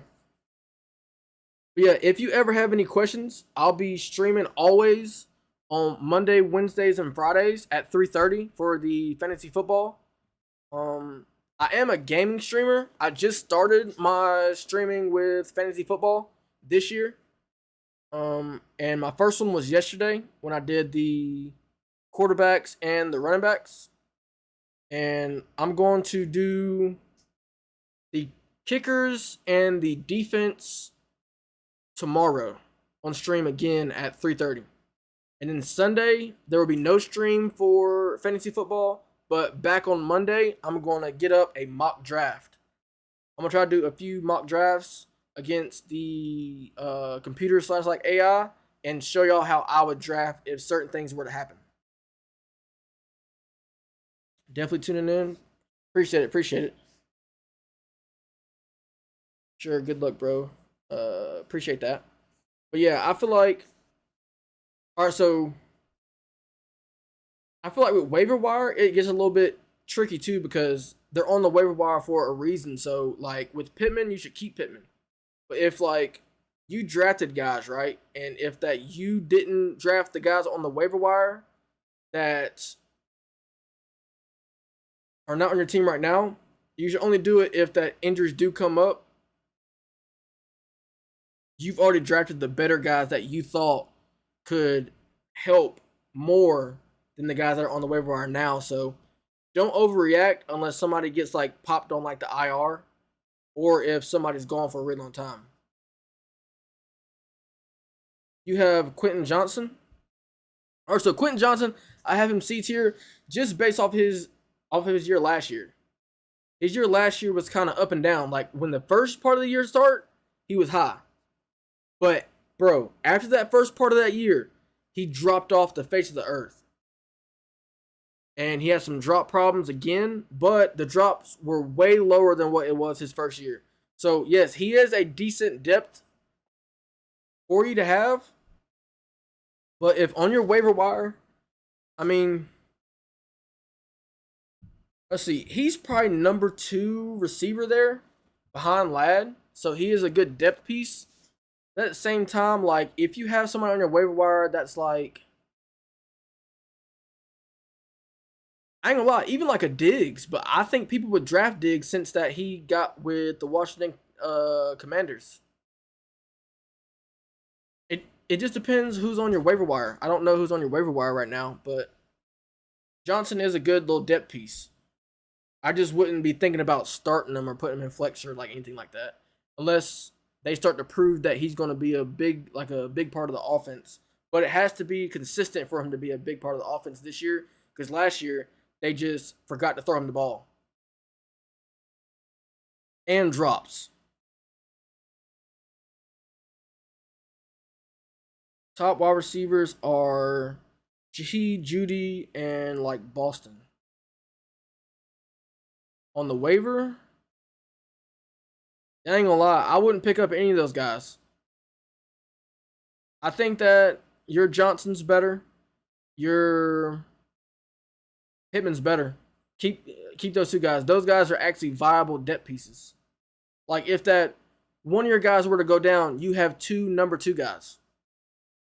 They might not be high tier number two guys, but they're still viable. I think Pittman's probably a better guy than Johnson. I think if anybody were to ever go down, Pittman's a guy that you could keep an eye on and do it. My running back depth is Monangai, Rashad, Aaron Jones. Kyle Monangai is a good depth piece. Rashad, let's see. You got to go look at my I forgot where I ranked him, but he was decent. Aaron Jones, he's more receiving. If he can stay healthy, he might have a decent year. But in the past few years, he's been hurt a lot. But that's decent depth, though. I mean, while you're starting running back, you should be good, bro. Jonathan Taylor and A-Chain, and also you have K9 just in case A-Chain or Jonathan Taylor do drop down.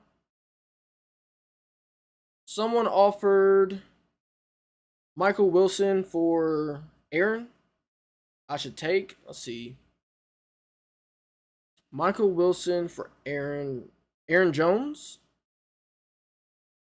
Let's see. Michael Wilson, I got B tier here. Let's go look at running backs. Aaron Jones. See, Aaron Jones is 11. All right, he's going to be the starter there. Michael Wilson on receiver. Right here, he's at 10. So I will say this.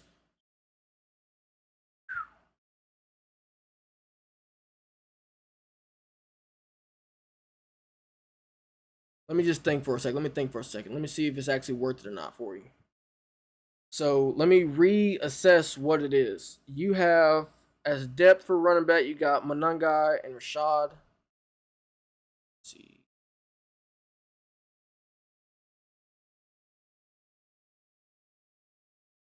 Rashad White for Washington. Let me go Commanders. Let's see who else they have on the Commanders real quick before I give you that answer. I want to be fully educated about that. I don't know why I can't find the Commanders. There we go. All right, there we go. Depth chart. All right, they say Rashad White is the second string. Ja'Cory Cross-Merritt is the first string. So I don't know about how much production he'll give you.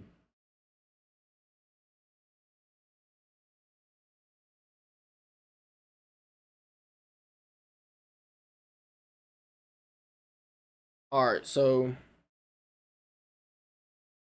with your receiver depth,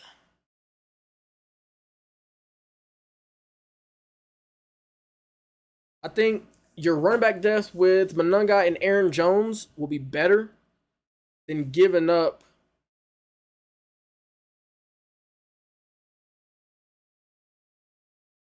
All right, they want your Aaron Jones from Michael Wilson, but think about this. So, are your only two other receiver depth Johnson and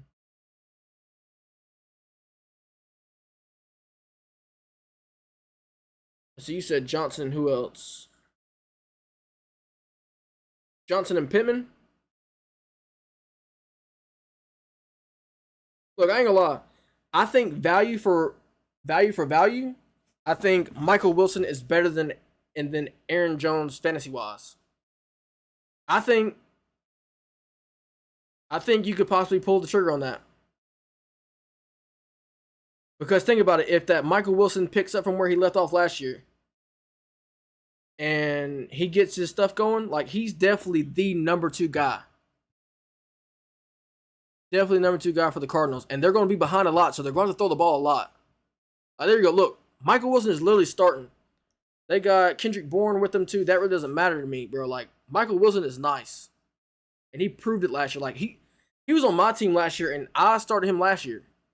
And I had CeeDee Lamb. I had Justin Jefferson. I started Michael Wilson in my flex. I also had Mike Evans. I had a pretty decent team last year. I had Garrett Wilson, but he was hurt too. And Michael Wilson saved my season. I made it all the way to the Super Bowl. I lost, but I made it all the way to the Super Bowl last year. And Michael Wilson was a big, big factor. So I think if you truly believe that you want Michael Wilson, I think Michael Wilson for Aaron Jones is a good swap. Because Michael Wilson could end up being your starting flex. And then you'd have K9 as a really, really good depth. Like crazy good depth. He would replace Aaron Jones as being your depth, and he'd be like, bro. Even some weeks where maybe he's playing up against a trash run defense, you would be able to do it. To start him over Michael Wilson in the flex. But I feel like that would be a great option for you if you did actually want to do that.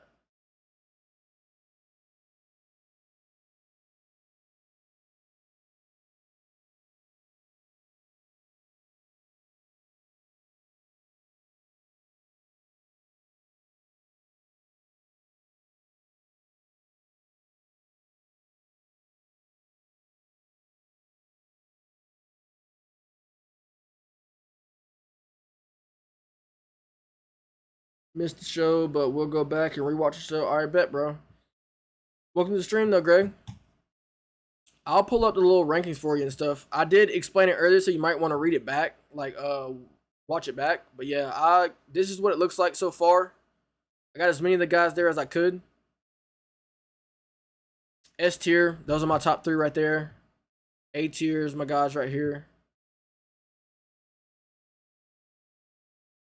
It is kind of towards the end of the stream, but I do have a VOD.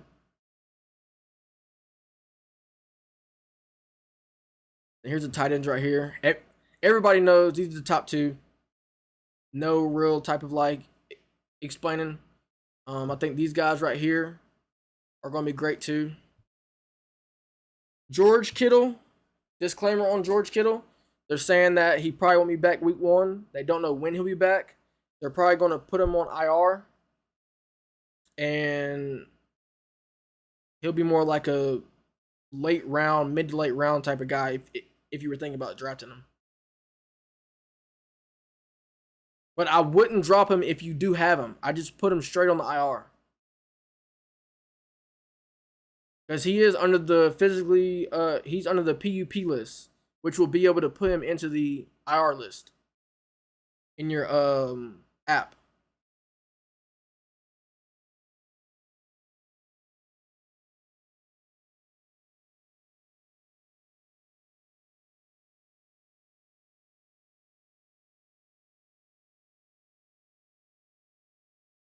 But yeah, if that y'all ever did want to tune in, I'm gonna try my best to get the streams going always at 3:30, and I'm gonna do it Monday through Friday. No, Monday, Wednesday, Friday at 3:30. Now, I ain't gonna lie, I do go to work sometimes, so I might have to push it back.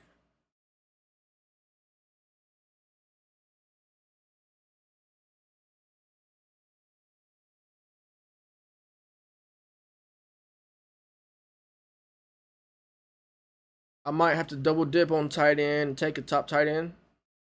I ain't gonna lie, if that you could take a top tight end in a decent round, which you probably have to go top tight end in like usually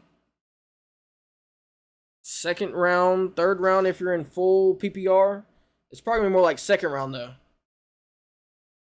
for a full PPR. You might be in half PPR. I don't remember which one you said. But if you have the ability to go top tight end, that actually helped me a lot last year with the whole Brock Powers thing. Even though he was banged up most of the year, I also had Tyler Warren. So last year I had Brock Bowers, Tyler Warren. Later in the year, I grabbed Loveland. I also had Dalton Schultz at one point. Also had Mark Andrews at one point, who helped me a little bit, but not really. I had to drop him after a certain while, and that's when I picked up Dalton Schultz because I had to put Brock Bowers on the IR a few times. And actually, Brock Bowers screwed me on my Super Bowl because they put him on the IR the day of when I had to start my Super Bowl game. I had to scramble around, and I finally found Colston Loveland, and he actually dropped like 22 for me, but that was nowhere near enough. Like, the team I played beat me, and Colston Loveland was not enough to do anything about it.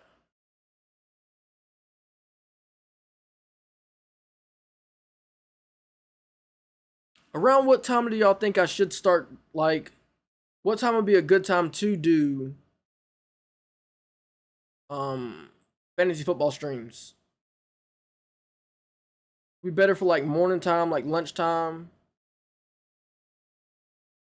I think 3:30 is probably decent on the days that I can do it.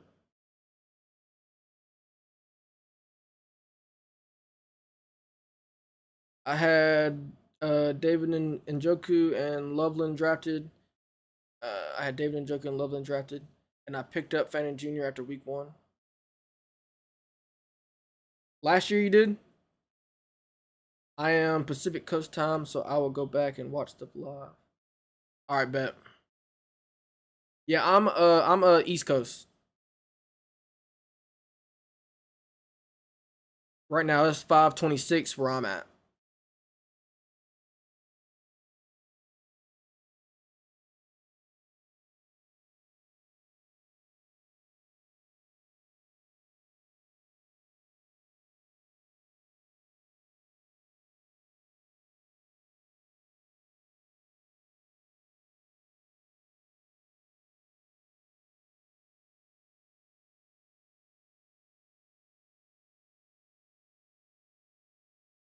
And the thing is, I would if I didn't have like gaming streams, which I was a gamer first. Like I played Madden, I played college football. I did mostly only YouTube videos. That's what's mainly on my stuff. But I've kind of changed a little bit since then, and I've started streaming, and the stream's actually going pretty good. I'm monetized at 500. I'm like at 514 subs right now, and I feel like streaming's a more like less stressful thing to do, and I feel like it suits me. And I feel like I'm gonna just do it this way: stream what I play, stream about fantasy football, and do it that way. What you thought about my Raiders? They did decent before third quarter. Yeah, the Raiders did do pretty decent. I actually like the way that the first team did on the first drive and score touchdown. Kirk looked good. He got a few throws in there. He looks decent. Genty had a few decent runs. I feel like the Raiders did pretty good. Now it did start to fall off, but I feel like it's a good sign. And also with your boy Fernando Mendoza, I feel like he did pretty decent too. He got his feet wet in the league. I feel like the Raiders will have a.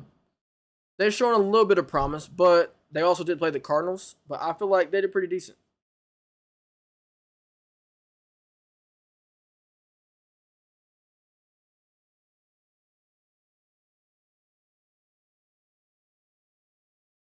Mike Washington Jr. seems like a promising combo. Yeah, he does.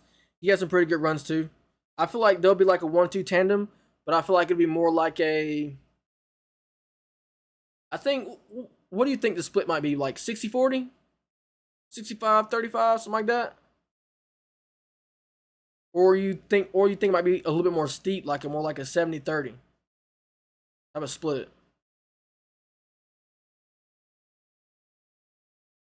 Montgomery and Swift.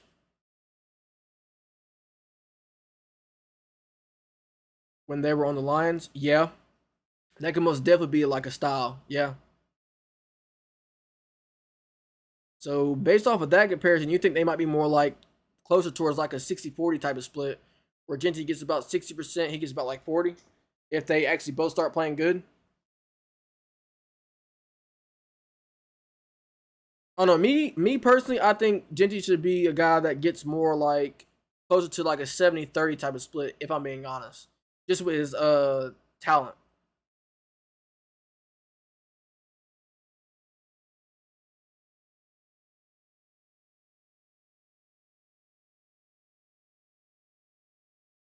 I miss prime Jamal Williams. I do too, bro. Jamal Williams was such a cool dude, bro. He didn't care that like he was a nerd. He didn't care that he liked the freaking animes. He didn't care about what anybody thought about him, bro. He was like, man, I wish that he was still playing in the league and actually like doing well in the league, man. The O line needs to create more holes on the Raiders for the run game. Yes, they do, but you gotta also understand a bunch of these guys um are trying to come together and become one unit, and it's gonna take a little bit. It ain't gonna come off of rip of how they're working as a unit. As a O line, I feel like it always takes a little bit, like a few weeks to mesh and get to work as one big actual unit and open up bigger holes over time as the season keeps going. I do believe that they are going in the right direction. I like the Fernando Mendoza pick. I feel like sit him that whole first year. I think you should sit him the whole first year though. I think that's the most like the smartest thing to do. Let him sit the whole first year, learn from Kirk Cousins, and then see what happens in the offseason next offseason and see if he's even worthy of getting that starting job over Kirk. So I don't know. Maybe this will be the year where it's like y'all just have a decent year. And I ain't gonna lie, I just don't think the Raiders are a playoff team.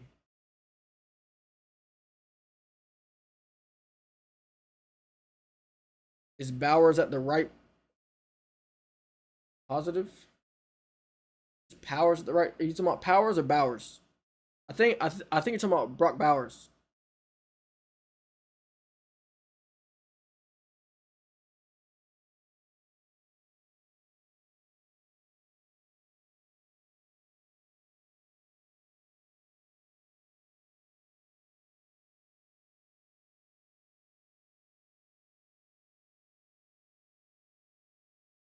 Powers the Olaman.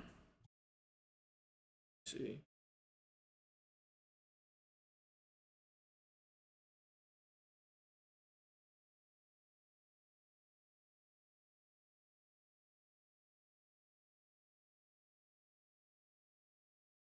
Yeah, yeah. I feel like it's. I feel like you'll have a decent O line.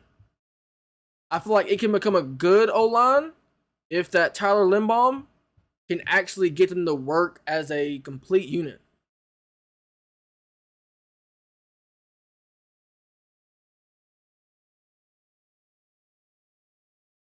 Because Tyler Limbaum came from the Ravens, and he was really good over there.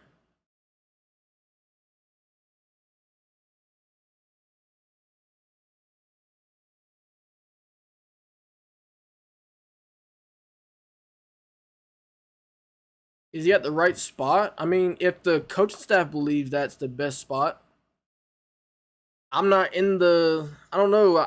Like, because like you could question where they're playing him, but at the same time, I feel like Tyler Limbaum can make it work as being that captain of the O line, being the center, and I feel like they just. I don't think playing position carousel is always the best thing for O line. I feel like if you stick at your spot, and this is what the coaching staff wants, try to make it work and try to become a unit at the spot that they put you at. And I feel like if this is where they think that they believe that this should be, I feel like this is where it should be, and y'all should just work from here. Because with the Falcons, we had to like shuffle around where guys played and played out of position, and it kind of like messed up the O line just a little bit. And I feel like once guys got meshed together and stayed in where they were playing, even they were out of position, the unit actually worked as a whole. Even though some guys were playing on opposite sides of the line, after a while it started to get better. And I feel like that's truly how it is with O-line. As you play as a unit and one group of guys stay in that system over the next few like weeks, you get better and better each week. And you kind of work as a freaking tandem.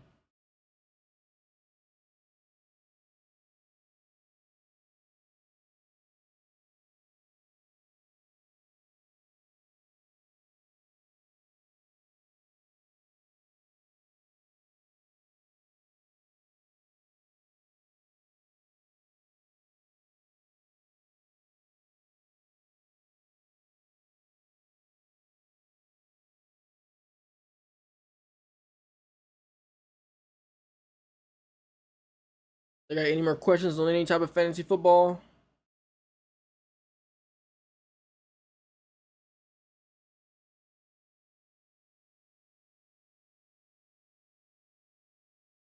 I got about 5 more minutes left in stream, y'all.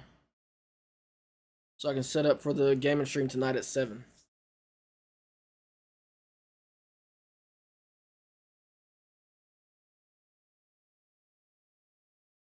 Which is your top player you prefer at wide receiver?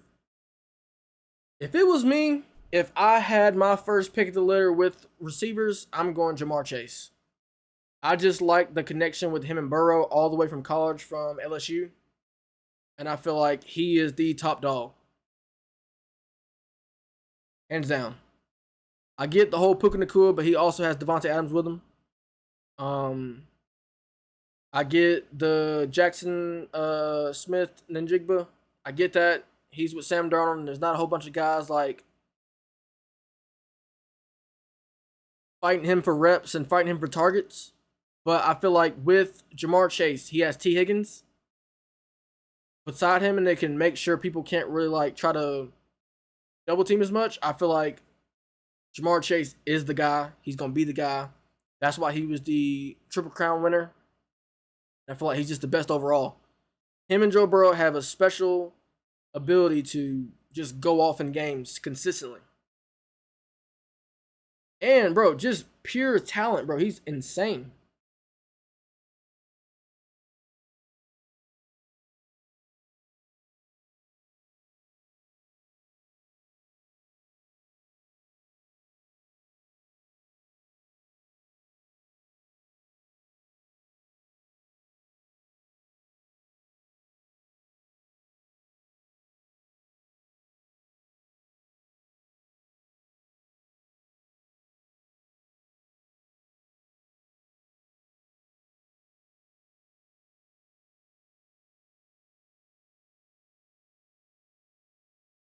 I sometimes like taking a couple of wide receivers and matching them with their QBs. Yeah, that's a cool thing. I feel like with Ja'Marr Chase, if you got Joe Burrow, that's cool. If you do Matthew Stafford with Puka, that's good. If you do like CeeDee Lamb with Dak, that's good. Um, Drake May with AJ Brown, that's a good one. If you go,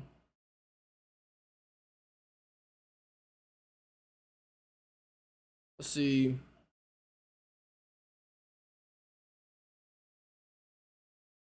I even think even Jalen Hurts with Devontae Smith, I think that'd be pretty decent too.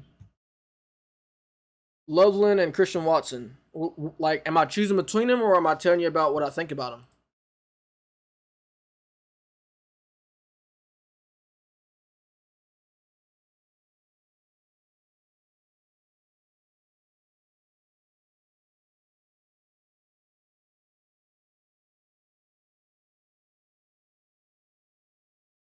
Oh, Jordan Love. Oh, okay. Yeah.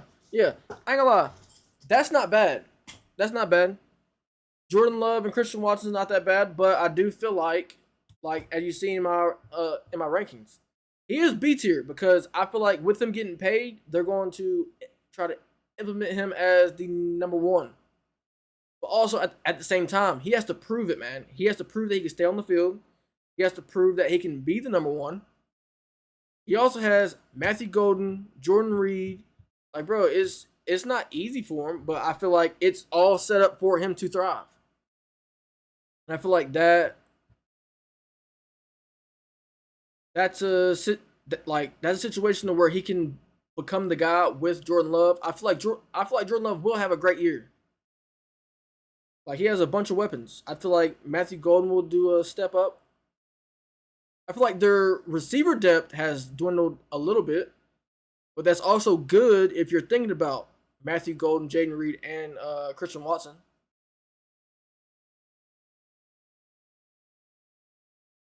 I also feel like Josh Jacobs this year will have a way better year than last year because I probably think he's coming in with kind of like a sour taste in his mouth based off of what happened last year with all of the freaking injuries and him not being able to help towards the end of the year.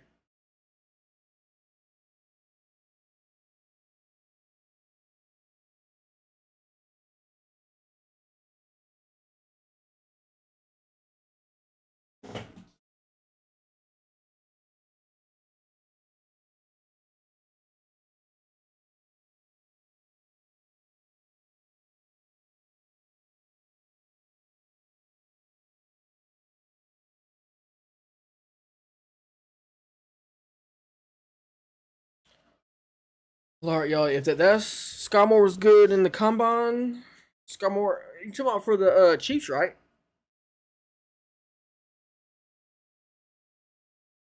Scott Moore with the Chiefs. Is he even with the Chiefs anymore?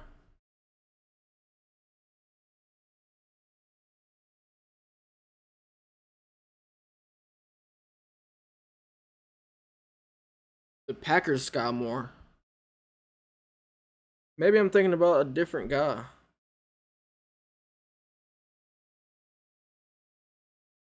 Maybe I'm being misled.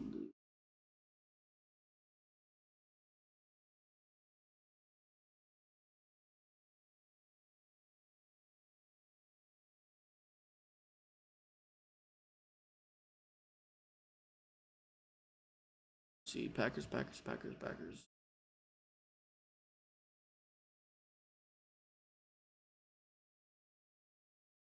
Scott Moore with two Y's. Okay. Yeah, he was drafted by Kansas City. But he's with them now. I mean, he's a little low on the depth chart, but I mean, if you feel like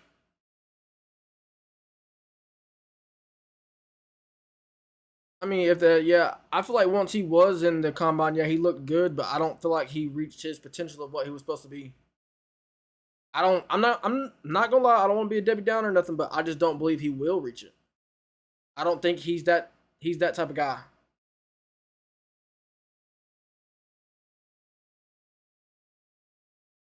It's been what 4 years now.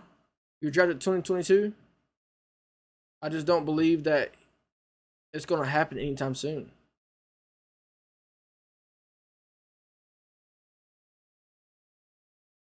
Maybe the Packers can unlock some of his ability in like short throws and let him work in space with his quickness, but for sure he's had a few injuries over his time too, though.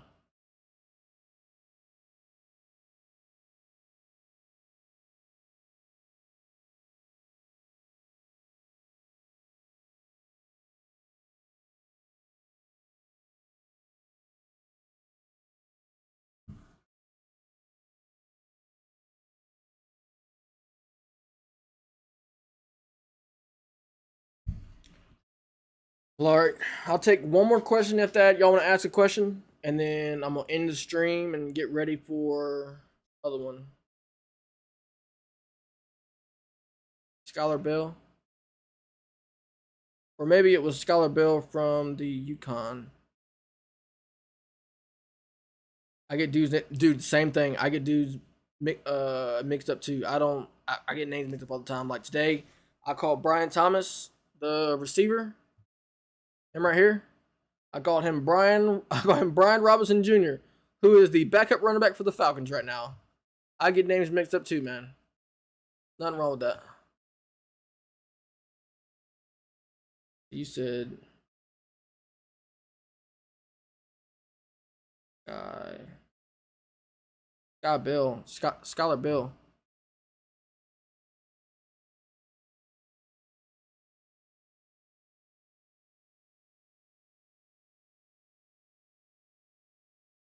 What do you think, like Brian Robinson and Jr.? Yeah. No. It's Bijan.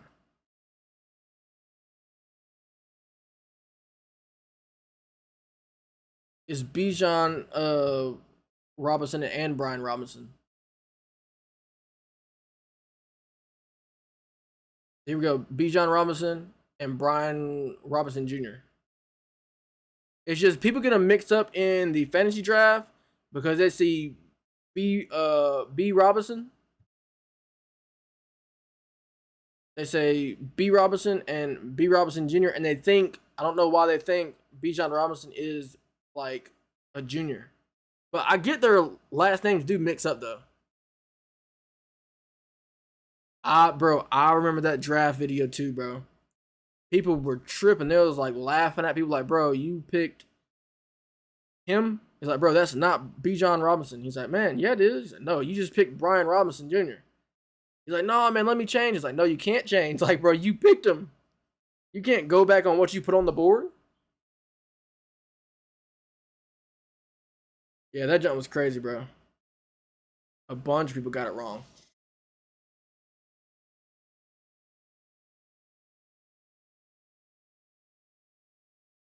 But all right, y'all. I'm going to go ahead and end stream so I can get ready for my stream later on tonight at 7 with gaming. Red Dead Redemption 2 Chapter 3. If y'all wanted to tune into that, y'all can. If you don't, that's fine. I'll be back on stream. That's why I don't draft together like my cousin and his friend. Yeah. Yeah, usually whenever I used to draft, I would draft like kind of like off to the side.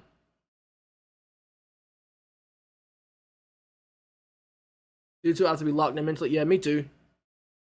Sometimes like I would like go like in a room with some people and do it, but usually I like to like be off on my side and just think. Yeah, I'm gonna go ahead and end stream, y'all. This is a pretty good one. It was 2 hours. I'll be. I'm gonna try to do at 3:30 whenever I'm off work. Most of the time. I know I post on my social medias like Instagram and stuff. I'm gonna figure out how on YouTube I can notify people when I'm gonna go on stream or whatever. Or even I honestly, if y'all want to know when I'm dropping the streams, because sometimes I won't be able to make it because of work, y'all can turn on the post notifications and it should send you a notification when I do go live.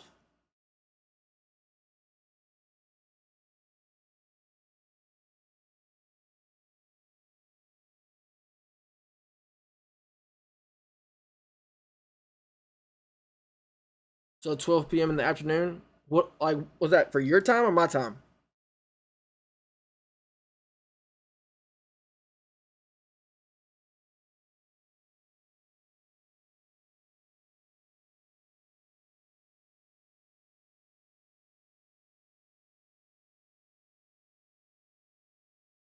And your time? Let me see.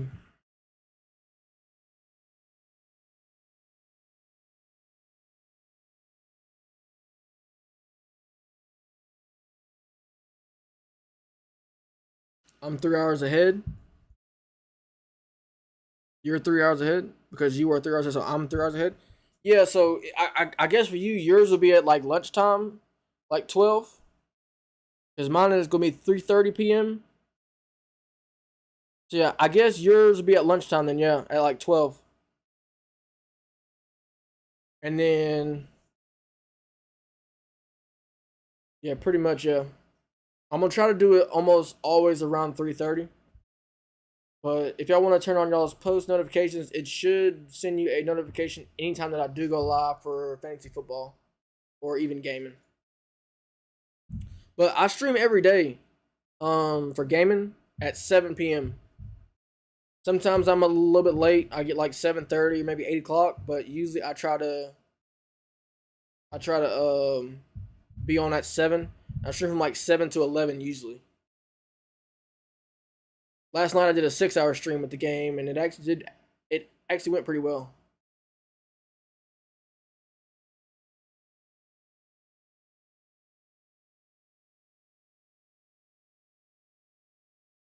But all right, y'all. I hope that y'all liked the video. I had a lot of fun doing these rankings. I had a lot of fun answering y'all's questions. I will be back on stream hopefully tomorrow at 3:30 to do the defense and the special teams slash rankings and also kicker rankings. And I'm also come up with some mock draft. So I'll mock draft a few times and show y'all how I would draft. And then that will be the stream for tomorrow at 3:30. And then I'm gonna try my best to get around on Monday, Wednesday, Fridays at 3:30 and do it that way. But if I can't, just know that I am at work, and then I'll try to get down to it as much as I can. And if I do miss a day, I'll try to get to it the next day. But yeah, the easiest way to figure out when I'm going to be streaming is just turn on the bell and ring the bell, yeah.